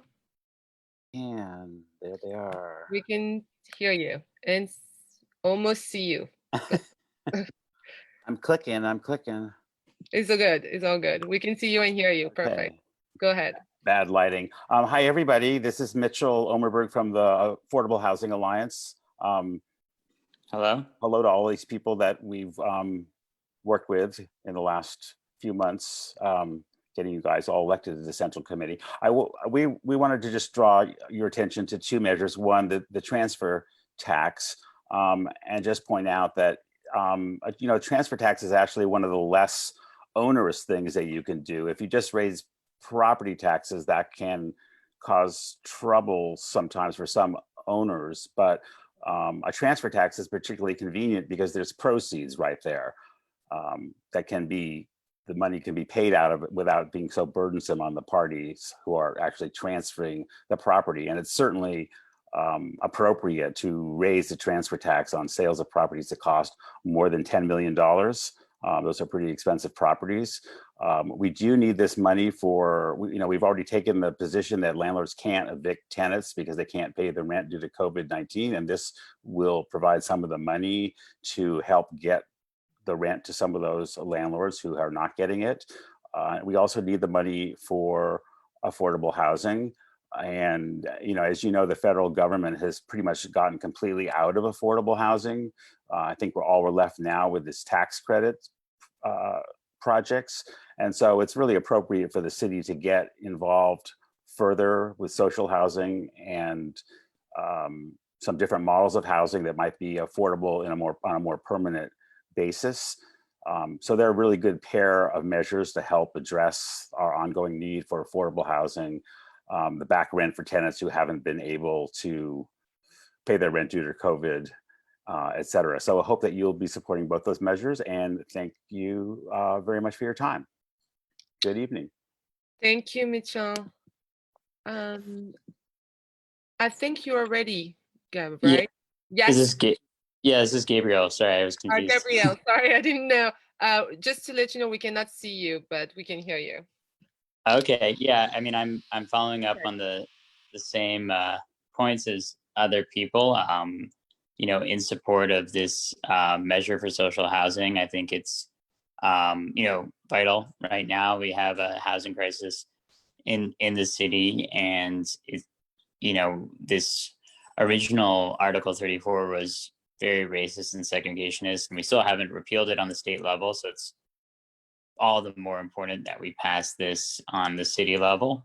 And just as a city or any, community or society, we need housing that all people can live in, that can afford to live in. And it, and I think it's very much in the Democratic Party values to support, housing for everyone. So that's my main point.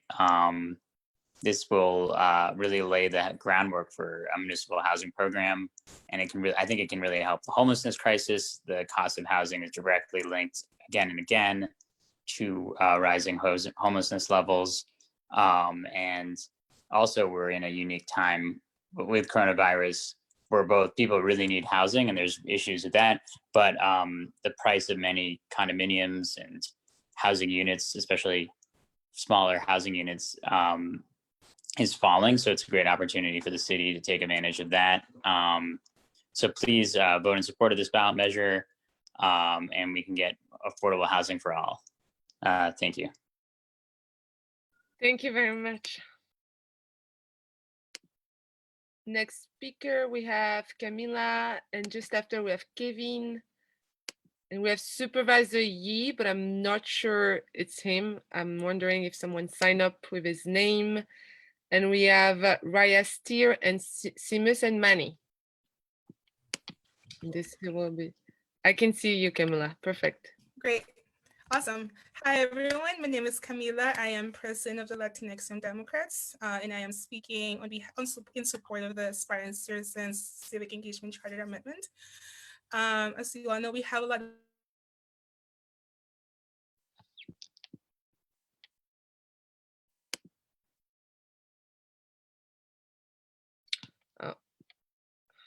I will bring her back if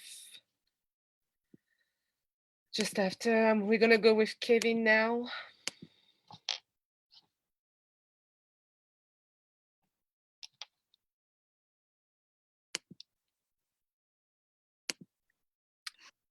Hi, everyone.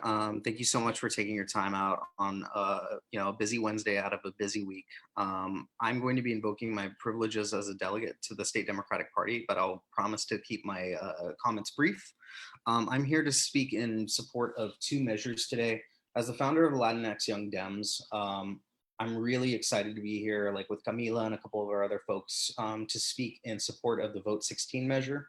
When I first started getting active in politics was actually when I was 15 years old, working towards, doing like phone banking and canvassing for a state assembly member up in Sacramento. And so that was a really uplifting and eye-opening experience for me to really get engaged in the civic engagement process. There's a real public health argument to be made about folks that vote, because studies show that when folks vote, they're more likely to get an education and they're less likely to become incarcerated. So when it comes to actually voting and getting young people engaged in this, it's like previous speaker said, you're actually creating a pipeline of new voters to get engaged. And so that's really, really exciting. So I'm in full support of that. Additionally, I'm here to speak today for the Commissions for All ballot measure. Studies show that when you diversify leadership and boards in corporations and other big companies, that the company productivity thrives. So the same could be said for when we actually have voices that are truly representative of our communities, particularly those voices that are unheard most of the time, serving on our actual boards and commissions, because what ends up happening is that we're going to have a more accountable and transparent government moving in place with that. So I look forward to, supporting it. The nice thing about, Commissions for All, everyone and their mom is supporting it. So I think it's, it'll be a really awesome measure to have moving forward, because it is really making history. And this has been, a lot of efforts that have been led, on extending party membership to the non-citizens moving forward. So I'm really excited to be here with y'all. And and I hope that you all get some rest after this, because you've all earned it. Thank you. Thank you, Kevin. I'm gonna bring back Camila. She had some difficulties, but I think now she's good. Camila.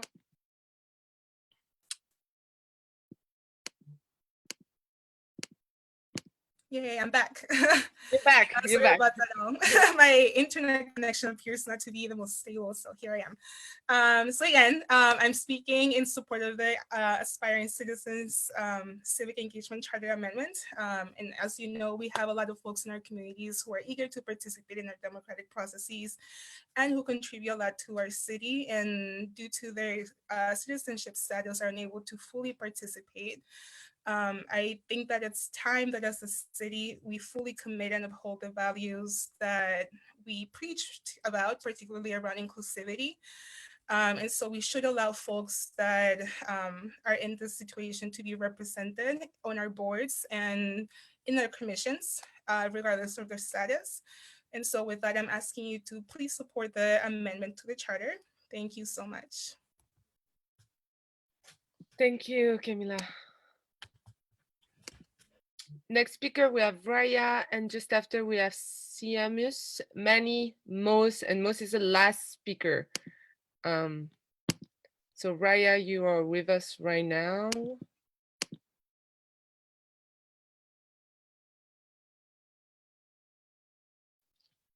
We can see you. We cannot hear you yet. Sorry, I hope you can hear me now. Yeah. My name is Raya Steyer. I am an executive board member of the Harvey Milk LGBT Democratic Club, and I'm also an immigrant and a D7 resident.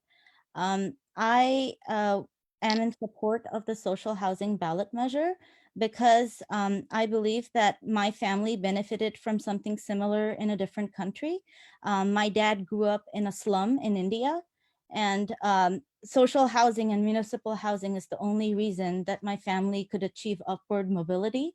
It allowed me to go to school and come back to a stable house, and it allowed my family to thrive. And it's the reason why I was able to go to college and also attend college in the US. So I hope the same for families in our city. And I hope that working class families can also benefit from social housing just like my family did, which is why I support it. And I also support the commissions for all, because I believe that my immigrant siblings should be on commissions and participate. And I also support the ballot measure to lower the voting age to 16. Thank you.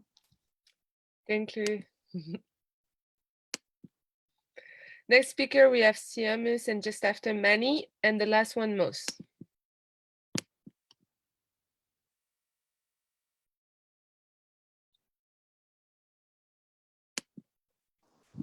Can you hear me? We can hear you. Not see you, but hear you. Okay, no worries. Hi, yeah, my name is Seamus McGeever. I'm another executive board member of the Harvey Milk Democratic Club. And I like all the ballot measures that everyone has spoken on. The one that I don't think anybody has spoken on yet is the Clean Streets and Sanitation measure by Supervisor Amy. Given what's happening right now with the Department of Public Works, the scandal with Manuru and London Breed and all that, I think definitely keep creating a new department for clean streets and sanitation is a great idea. And who knows, it might not work, but I think it's really worth trying. I've worked in the Tenderloin, I've lived in the Tenderloin, Polk Street, a lot of neighborhoods, State Street, where, you can walk like 2 blocks without seeing a garbage can. And I think that's a disgrace.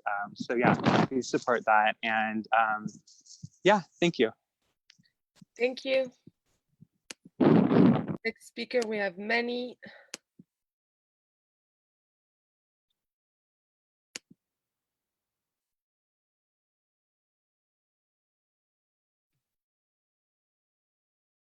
Manny, you are with us, but we cannot see you or hear you. Okay, I think there I am. Yeah, you're good. Hi, Democrats. Okay, I'm sorry I missed the presentation on the Save Our Small Businesses initiative. I'm speaking in my role as a private citizen and as a small business owner, not as a small business commissioner. And I just want to say we really need help right now, small business owners. I very recently went through the permitting and planning process to open up my small business, and there's a lot of room for improvement. And I am heartened by the measure because it will make the process of starting a small business easier and simpler and less expensive in San Francisco, which is good for equity and represents San Francisco values. The easier and less expensive it is to open up a small business and keep it open in our city, the more people that can actually do it. And that's what we want. I think San Francisco can be the least expensive and simplest place in the entire country to open up a small business. I think we can do it. This ballot measure doesn't make that possible, but it gets us one step closer. So I just want to say I really hope that you all will vote and support this ballot measure. It's necessary, it's a step in the right direction, and it's good for our small businesses, and we need all the help we can get right now. Thank you very much. Bye. Bye. Next speaker, we have Moose, and we have one Lee Epner. I see you, and you're going to be just after Moose.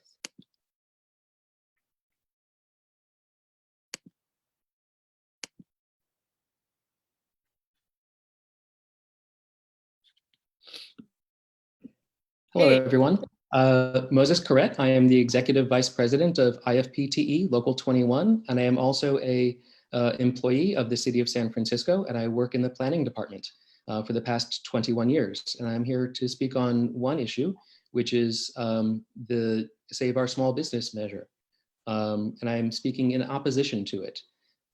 It is a measure that basically is throwing the baby away with the bathwater, in my opinion. It is doing absolutely nothing for existing small businesses. But what it does do is it freezes the planning code for a period of 3 years, after which it, during this interim period, what it does is it changes definitions of what different uses are in the planning code. It changes what uses are allowed on different levels of buildings. For the past, well, since 1987, since we started zoning in the neighborhood commercial districts, we have encouraged housing on the upper floors and commercial uses on the ground floor. And we have tailored dozens and dozens of districts to what are needed in each of those small commercial corridors. What this does is it makes a one-size-fits-all, makes many things universally, principally permitted on every floor for commercial uses, which will hinder the production of housing for one. It will do nothing to help existing small businesses. It changes the definitions, as I said, makes most things principally permitted. It erases public participation by eliminating public noticing for changes of use. And it standardizes almost every single commercial district throughout the city to the same set of rules after 30 years of special tailoring to make all those districts specific for what's needed in those things. So what this is basically a big middle finger to the entire profession of city planning. It does this without any CEQA or racial equity studies. We just heard from the last speaker. Time's up. Thank you very much. Thank you for your time. And last one, Lee Epner.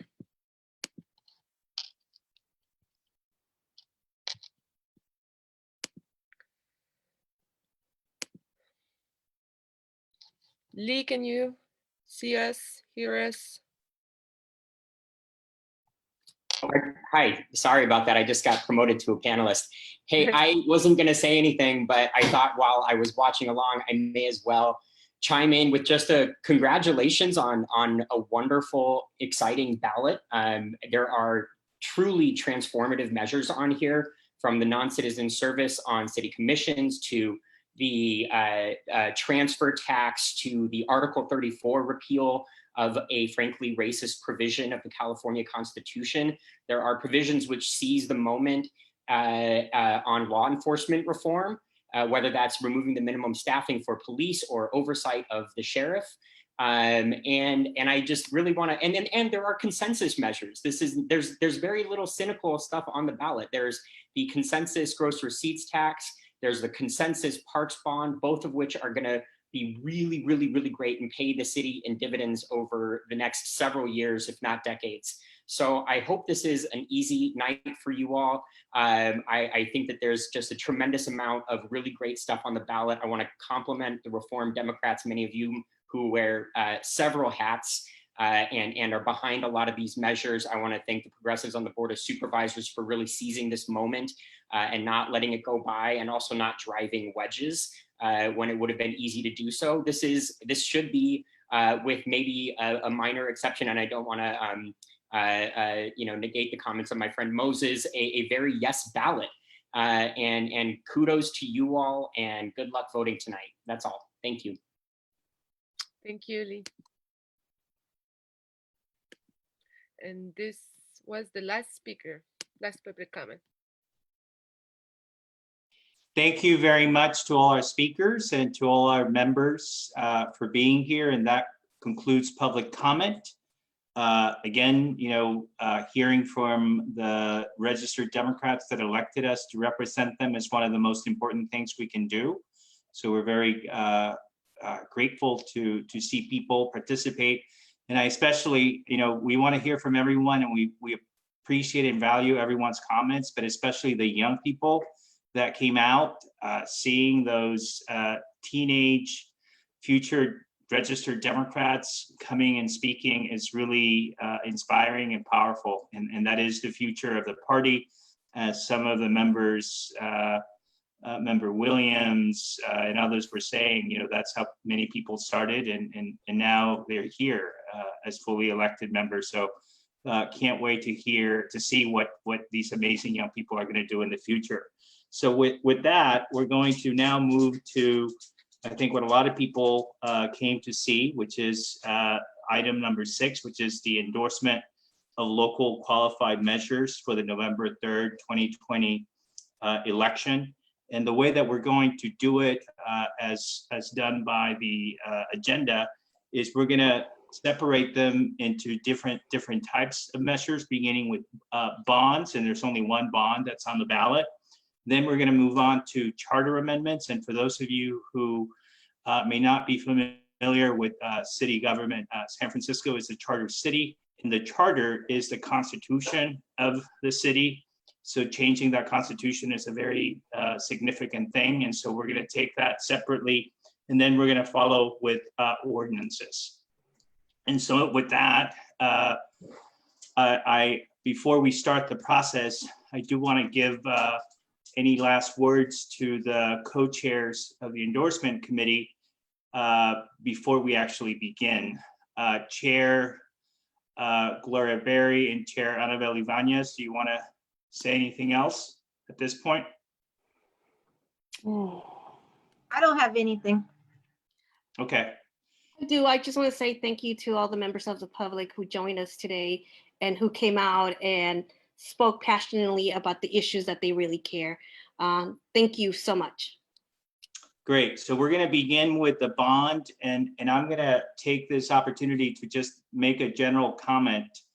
And I want to say this respectfully. I've been on the Board of Supervisors, and I know that it's a very difficult job, that you have to weigh and balance a lot of different things. But I must say that I don't, and I say this respectfully, I don't actually agree with the comment that was made earlier by Lee Hebner that this is a transformational ballot. I think that there are a lot of good things on this ballot, and things that I'm going to support. The first vote will be on the health and homelessness parks streets bond, which I think is a worthy measure. But I don't think that this ballot will provide, to me, the kind of opportunity that I was hoping voters would have on the ballot. There are some things that should be on the ballot that are not. And I'll begin with the public advocate, which I think is a missed opportunity, and quite disappointing that a progressive board would not have 6 votes to put that on the ballot. I think that it's a signal that the status quo is okay. And the fact is that it took the Trump administration coming into City Hall to uncover a lot of the things that have been uncovered, and we're only at the tip of the iceberg. And so the idea that a Board of Supervisors that has a progressive majority would not even give the voters a choice to vote on something like that, to me, is a travesty, and it's not what we would expect from a progressive board. Likewise, let me say this, that I think that, and I say this as someone who was on the police commission and has been working on police reform for many years, I think that we have seen a missed opportunity with respect to the police budget right now. I think that there has been a lot of the right things said about, reshifting our focus on funding. But the reality is that we're still only looking at a 2.6% reduction in the police budget in San Francisco today, and a 0.2 increase in that budget the next fiscal year. That misses the point of Black Lives Matter and the point that we're trying to do in terms of reform. And so I will support all of these measures. I think they're a good thing. But if you're going to go to the voters and ask for more money, make sure that for those of us, those progressive voters, that you actually act on the progressive reforms that we expect with respect to something like police funding and reshifting the priorities. I don't think that's there. And I say this with a lot of my friends. I love them, I respect them, but I believe that's true. And I say that as a San Franciscan and as a member of the Democratic Party. I think it's a missed opportunity in many respects. I will support these measures, but I think it is disappointing. So with that, let's go to the bond. So the first item, and just so you know, for our reporting secretary, the choices for each member as the measure is called is 1, a yes, a no position, or an abstention. An abstention is the equivalent of not voting. A yes obviously is a support of it. A no is an opposition. No endorsement is taking no position on the measure, and then of course abstention is if you're not voting. So did I get that right, Recording Secretary Lee? I hope I've got it right. I think you said it right. So when we called your name on the roll, those are the 4 options that you have: yes, no endorsement, or abstention. So yes. With that, let's move on to the first item, which is health and homelessness, parks, streets, bond. Chair Campos, could I have a point of information, yes. please? Yes. Because this is a special meeting of the committee, do these votes need to be by 2/3? No. I believe that's what it says in the bylaws. But it was properly noticed. It was, if there is a special meeting that if there's an amendment to an item that is on the agenda that has not been agendized and it's not on the notice, then to put it on the notice, you would need a 2/3 vote. But once something is properly noticed as a special meeting, it doesn't change the voting thresholds for an endorsement, which for purposes of an endorsement, the vote is a majority vote. And this meeting was noticed at the last county committee meeting. Exactly. That is correct. Thank you for the clarification. Thank you, but thank you for that question. Yes, if we did not notice something, we cannot act on it unless 2/3 put it on the agenda. So with that in mind, let's move Point of information. Yes. Chair Campos, just so it can be clear for tally purposes, what's the threshold tonight? How many members? How many people vote? The threshold is always 33 members, and it's 17 votes to get a majority. And depending on how many people vote, including people voting by proxy, and how many people abstain, that threshold can be reduced. But it's ultimately is a majority of the voting members of that vote on that particular matter. And I'm sorry, I didn't know all 33 were present. Sorry. They're not. I'm going to do a roll call at the start, but the threshold is 50 + 1 based on the total number of members minus the people who are present minus the abstentions. And the number of abstentions may change per measure. Call the question. Okay, so on the first item, health and homelessness, parks and streets bond, if we can have a roll call. Yeah, so I'm going to do the full roll call and then I'll do the roll call vote if that's okay, just because there are a few people who are not present. So just bear with me, I'll do this real fast. This is just tell me if you're here or not. Member Avalos. Here. Member Baraka. Here. Member Berry. Here. Member Campos. Here. Member Chen. Member Dufty. Here. Member Galata. Here. Member Haney. Here. Member Banyas. Here. Member Kim. Proxy. Member Lacroix. Present. Member Lee. Me. Hi. Yes. Here. Member Loftus. Proxy for Loftus, yes. Member Lovett. Here. Member Mandelman. Here. Member Marr. Proxy for Gordon Marr. Member Member Mahogany. Here. Member Maliga. Here. Member Morales. Here. Member Raju. Here. Member Ronan. Here. Member Thomas. Here. Member Tung. Here. Member Williams. Here. Member Feinstein. Proxy. Member Pelosi. Is Gary McCoy here? All right. Member Spear. Member Koudalakis. Member Ma's proxy notified me that she left. Member Cohen. Oh, proxy. Thank you. Member Weiner. Here. Member Ting. Proxy. Member Chu. Here. Great, thank you. I'm going to go on to the bond vote. So as Chair Campos noted, the options are yes, no, no endorsement, or abstain. All right, Member Avalos, you're up first. Aye. Member Baraka. Aye. Member Barry. Aye. Member Campos. Aye. Member Chen, not here. Member Dufty. Aye. Member Galata. Aye. Member Haney. Aye. Member Banyas. Aye. Member Kim. Aye. Member Lacroix. Aye. Member Lee, yes. Member Loftus. Yes. Member Lovett. Aye. Member Mandelman. Aye. Member Marr. Yes. Member Mahogany. Aye. Member Maliga. Aye.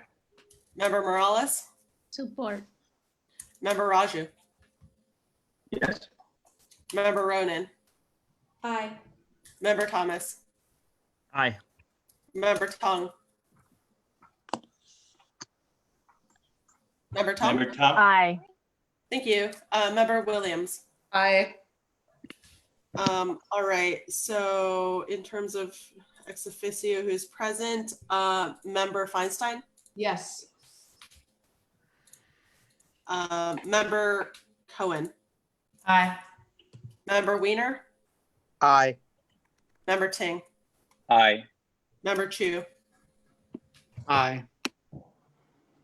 All right, so in total, for the Health and Homelessness Parks and Streets Bond, the total yes is 28. There were no no's, no abstentions, and no endorsements. The threshold to pass was 15, and this gets our support unanimously. Were there 28 yeses? There were 28 yeses, 0 abstentions, and the 50+1 was 15. So this Thank you. The party position is a yes on health and homelessness, parks and streets bond. Congratulations. If we would now move on to the charter amendments, which again, that's a change to the city's constitution, and we'll begin with youth voting and local elections. Great. Youth voting, also known as vote 16. Again, your options are yes or no endorsement or abstain. So starting with Member Avalos. Can I move to vote by acclamation? I would second that.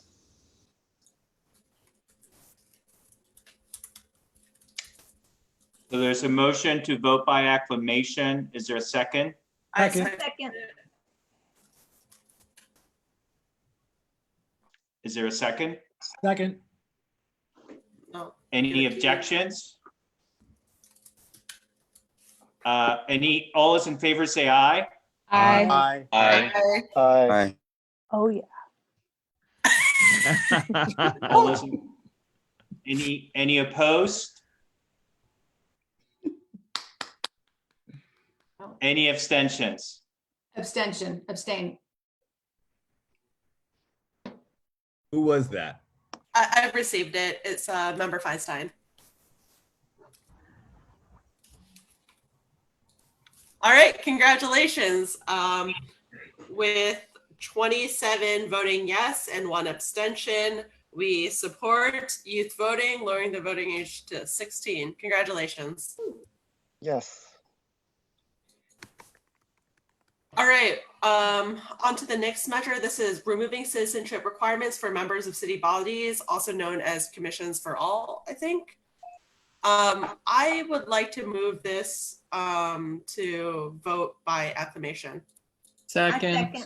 So motion and second. All those in favor say aye. Aye. Aye. Aye. Any noes? No. Who is that? Feinstein. Feinstein. Any abstentions? Okay, the ayes have it. Congratulations. Thank you. So much. Who was the second on that? It was Ronan. Great. So with 27 yes, 1 no, congratulations. That moves forward. The next measure here is Public Works Commission, Department of Sanitation and Streets, and Sanitation and Streets Department measure. I ask for a roll call vote, please. Roll call vote has been called, so let's have a roll call. Great. All right, Member Avalos, Aye. Member Baraka, Yes. Member Barry, Yes. Chair Campos, Yes. Member Duffy, Member Duffy. Sorry. Yes. Sorry, I thought I was unmuted. Member Galata, Yes. Member Haney, Yes. Member Ibanez, Yes. Member Kim, Aye. Member Lacroix, Aye. Member Lee, yes. Member Loftus, No. Member Lovett, Aye. Member Mandelman, No. Member Marr, Yes. Member Mahogany, Aye. Member Maliga, Aye. Member Morales, Yes. Member Raju, Yes. Member Ronan, Member Ronan, Member Ronan. Sorry. got it. Member Thomas, Aye. Member Tung, No. Member Williams, Yes. Member Feinstein, No. Member Cohen, No. Member Weiner, No. Member Ting, Abstain. Member Chu. No. At the end, there were a total of 20 yeses, 7 nos, 1 abstention. The total minus abstentions was 27, so the threshold of 50 plus 1 was 14, and that is met by 20 yes votes. So this measure receives a yes endorsement. Congratulations, Public Works Commission, Department of Sanitation and Streets. That measure is a yes endorsement by the Democratic Party. We'll move on to Sheriff Oversight. Great. Sheriff Oversight, once again, this is yes or no endorsement or abstain. I will proceed with a roll call vote. Member Avalos, Aye. Member Baraka, Pass. Member Barry, Yes. Member Campos, Yes. Member Member Duffy, Yes. Member Galata, Yes. Member Haney, Yes. Member Ibanez, Yes. Member Kim, Aye. Member Lacroix, Pass. Member Lee, yes. Member Loftus, Yes. Member Lovett, Yes. Member Mandelman, Member Mandelman. Yes. Member Marr, Yes. Member Mahogany, Yes. Member Maliga, Yes. Member Morales, Yes. Member Raju, Yes. Member Ronan, Yes. Member Thomas, Yes. Member Tung, No. Member Williams, Yes. Member Feinstein. Member Feinstein. No. Member Cohen. No. Member Weiner. Yes. Member Ting. Abstain. Member Chu. Yes. Returning to the people who passed, Member Baraka. Yes. Member Barry. I voted yes. Got it. Member Lacroix. Yes. Great. At the end, there is a total of 24 yes, 3 no's, 1 abstention. The 50+1 threshold is 14. And with 24 yeses, congratulations, Sheriff Oversight receives a yes endorsement from SFDCCC. Congratulations. We'll now move on to police staffing. So police staffing, once again, yes or no endorsement or abstain. So Member Avalos. Yes. Member Baraka. Pass. Member Barry. Yes. Member Campos. Yes. Member Dufty. Yes. Member Galata. Yes. Member Haney. Yes. Member Ibanez. Yes. Member Kim. Aye. Member Lacroix. Pass. Member Lee, yes. Member Loftus. Yes. Member Lovett. Aye. Member Mandelman. Yes. Member Marr. Yes. Member Mahogany. Aye. Member Maliga. Yes. Member Morales. Yes. Member Raju. Yes. Member Ronan. Yes. Member Thomas. Yes. Member Tong. Yes. Member Williams. Yes. Member Feinstein. Abstain. Member Cohen. Yes. Member Weiner. Yes. Member Ting. Yes. Member Chu. Yes. To return to Member Baraka. Yes. And then Member Lacroix. Yes. Unanimous. Congratulations with 27 yes, 1 abstention. The 50+1 threshold is 14, and with 27 yeses, police staffing is that a charter amendment, gets our endorsement. Congratulations. It's a yes on police staffing. The next item is the business tax overhaul. Mr. Chairman, I move we support this by acclamation. I don't think there's any Motion opposition. to support by acclamation. Is there a second? Second by Baraka. All those in favor say aye. Aye. Aye. Any opposed, say nay. Any abstentions? It's endorsed by acclamation. Congratulations.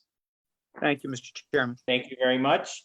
We'll now move on to the ordinances that will be on the ballot, beginning with the parcel tax for San Francisco Unified School District. Great, thank you. So yes or no endorsement or abstain. Member Avalos. Yes. Member Baraka. Yes. Member Barry. Yes. Chair Campos. Yes. Member Dufty. Yes. Member Galata. Yes. Member Haney. Yes.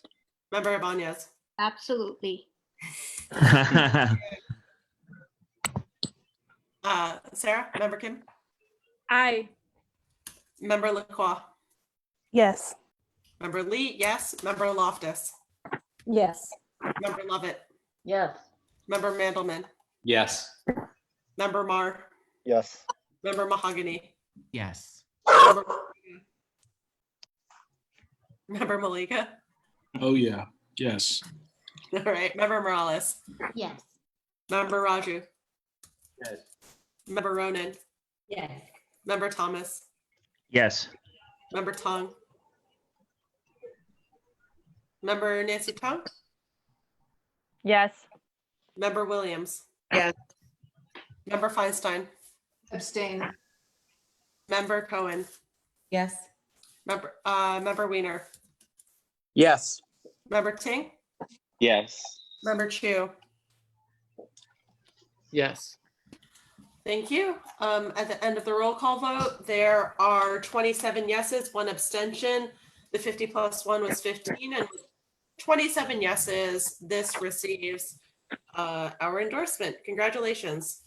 Congratulations. And Nacho was voting yes too, but congratulations. The teacher taxes, the school district tax is yes on the part of the party. We'll move on to business tax based on comparison of top executive pay to employee pay. Great. Also known as a CEO tax, your choices are yes or no endorsement or abstain. Member Avalos. Member Avalos. I saw him say aye. Member Baraka. Tax the rich. Yes. Okay. Member Barry. Yes. Chair Campos. Yes. Member Duffy. Yes. Member Galata. Yes. Member Haney. Yes. Member Ibanez. Yes. Was that a yes, Member Ibanez? Yes. Got it. Member Kim. Aye. Member Lacroix. Yes. Member Lee, yes. Member Loftus. Yes. Member Lovett. Yes. Member Mandelman. Yes. Member Marr. Yes. Member Mahogany. Aye. Member Malika. Yes. Member Morales. Member Morales. Got it. Member Raju. Yes. Member Ronan. Yes. Member Thomas. Yes. Member Tong. Yes. Member Williams. Yes. Member Feinstein. Abstain. Member Ma. Oh, sorry. Member Cohen. Member Cohen. Oh, yes. Member Weiner. Yes. Member Ting. Yes. Member Chu. Yes. Same thing with 27 yes, 1 abstention, and the threshold was 14 votes. This gets our endorsement with 27 yeses. Congratulations. Wait, did I abstain? Congratulations. Yes? Did I abstain? I thought I said pass. No, Feinstein, member. Oh, sorry, Morales. Great. You passed. You passed, or was it a Great, yes? It's a yes, but I was like out of it. So great. Never mind.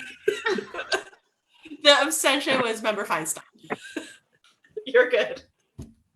Okay, we'll now move on to congratulations. The CEO tax is endorsed. We'll move on to the real estate transfer tax. The real estate transfer tax. Great. Once again, we'll proceed with a roll call vote. Member Avalos. Aye. Member Baraka. Yes. Member Barry. Yes. Member Chair Campos. Aye. Member Duffy. Yes. Member Galata. Aye. Member Haney. Aye. Member Ibanez. Yes. Member Kim. Aye. Member Lacroix. Aye. Member Lee, yes. Member Loftus. Abstain. Member Lovett. Aye. Member Mandelman. Yes. Member Marr. Yes. Member Mahogany. Aye. Yes. Aye, yes. Got it. Member Maliga. Yes. Member Morales. Yes. Yes. Member Raju. Yes. Member Ronan. Yes. Member Thomas. Yes. Member Tong. Abstain. Member Williams. Yes. Member Feinstein. Abstain. Member Cohen. Sorry, abstain. Member Weiner. Abstain. Member Ting. Aye. Member Chu. Abstain. At the end of the vote, there are 22 yes, 6 abstentions. The 50 plus 1 threshold is 12 votes. And with 22 yes, this measure receives our endorsement. Congratulations. Congratulations. Democratic Party is yes on the real estate transfer tax. Now we'll move on to the Affordable Housing Authorization Ordinance. Move by acclamation. Motion to Second. move Second. by What? second, motion by Mandelman, second by Weiner by You need a new acclamation. game. Okay. All those in Okay. favor say aye. Aye. Aye. Aye. Any opposed, say nay. This one. Aye. I'm sorry, I couldn't hear. Which one is this? Sorry, there's someone who is, hold on, there's someone who needs to mute their mic. But this is a motion to move by acclamation the affordable housing ordinance. So Also again, known as the social housing measure or the public housing measure that's been put forward. so by we will, again, a motion by Mandelman, second by Weiner. All those in favor say aye. Aye. Aye. Aye. Any opposed? Any abstentions? Me, Barry. So Barry abstains. And so the motion, so the matter, the item, the Affordable Housing Authorization Ordinance is endorsed by the Democratic Party. Congratulations. We will now move on to the Neighborhood Commercial Districts and City Permitting Ordinance. Neighborhood Commercial Districts and City Permitting. We'll do a roll call. Also known as Savor Small Businesses. So the options again are yes or no endorsement or abstain. Member Avalos, No. Member Baraka, Pass. Member Barry, Pass. Chair Campos, Yes. Member Dufty, No. Member Galata, Pass. Member Haney, Yes. Member Ibanez, No. Member Kim, Aye. Member Lacroix, Pass, please. Member Lee, pass. Member Loftus, Yes.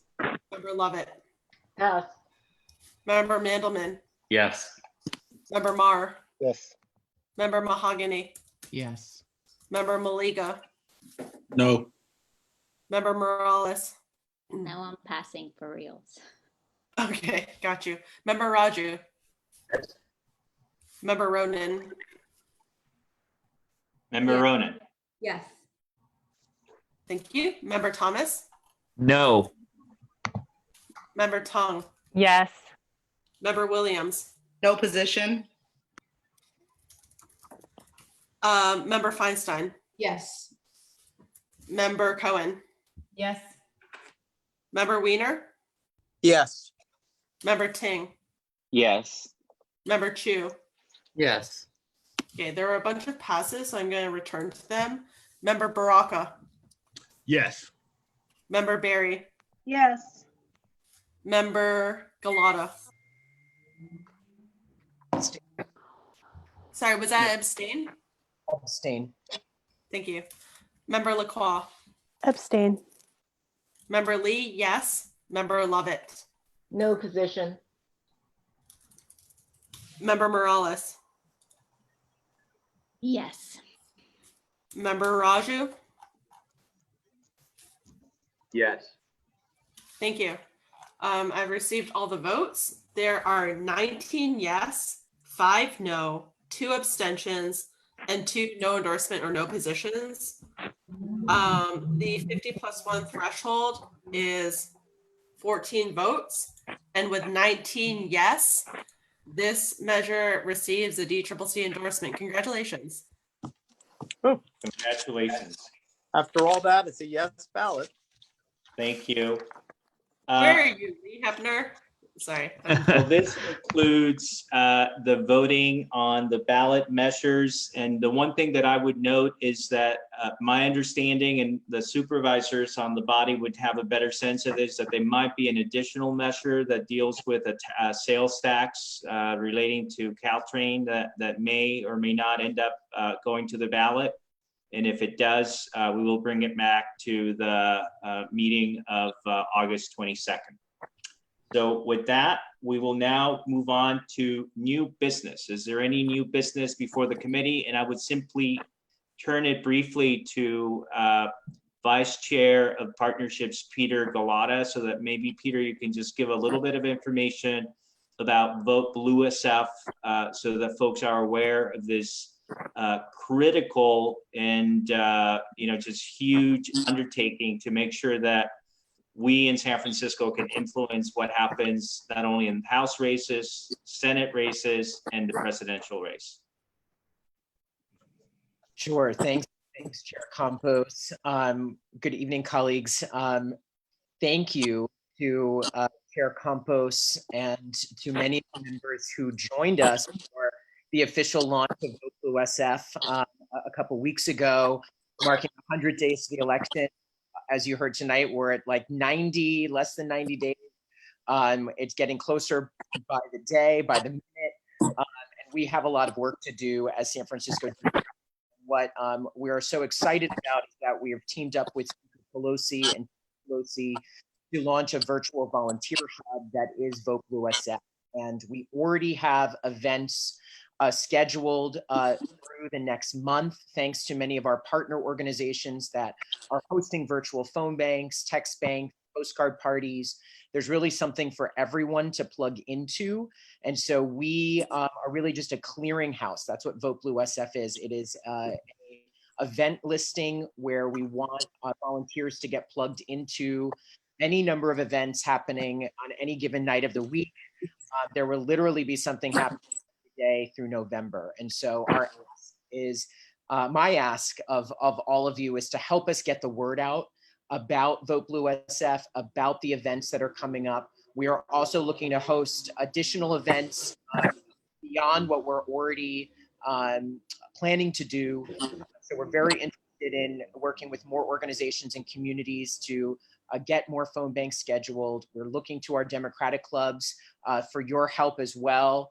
And stepping up, I think Chair Campos issued a challenge at our Vote Blue SF announcement to the clubs to see which club will turn out the most folks and host the most number of phone banks. So we're going to hold you to that. I know Vice Chair Mahogany will be reaching out to our clubs with more information about how our clubs can engage. But we're really excited about this.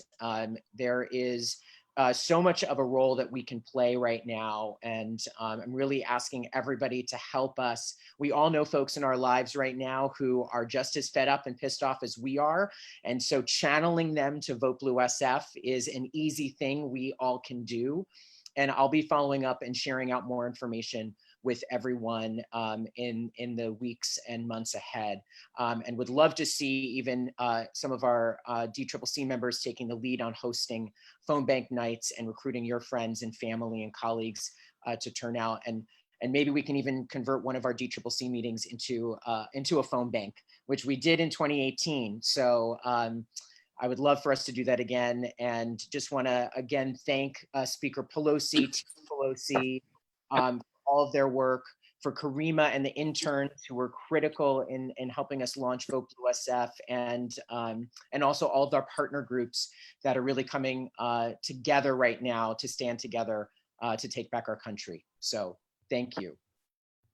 And the one thing that I will add is that in addition to calling on our clubs, we're going to call on all of our elected officials to sponsor nights at the with respect to this effort. We need to get everyone involved. I know we're going to get the Board of Supervisors, the Board of Trustees of City College, the Board of Education. And I'm sure that everyone is really pumped. 90 days to get rid of 45, whatever his number is not a long time. So we have a lot of work to do. And, we were able to help turn 16 districts from red to blue. So let's see what we can do this time, when there's going to be even more at stake. So is there any and other? we may have a Californian on our ticket. That could very well be the case. Mr. Chairman, I had one question for you for new business. Yes. I was wondering if you're going to be putting together a committee for the slate card, and if I could help, if I could be on that.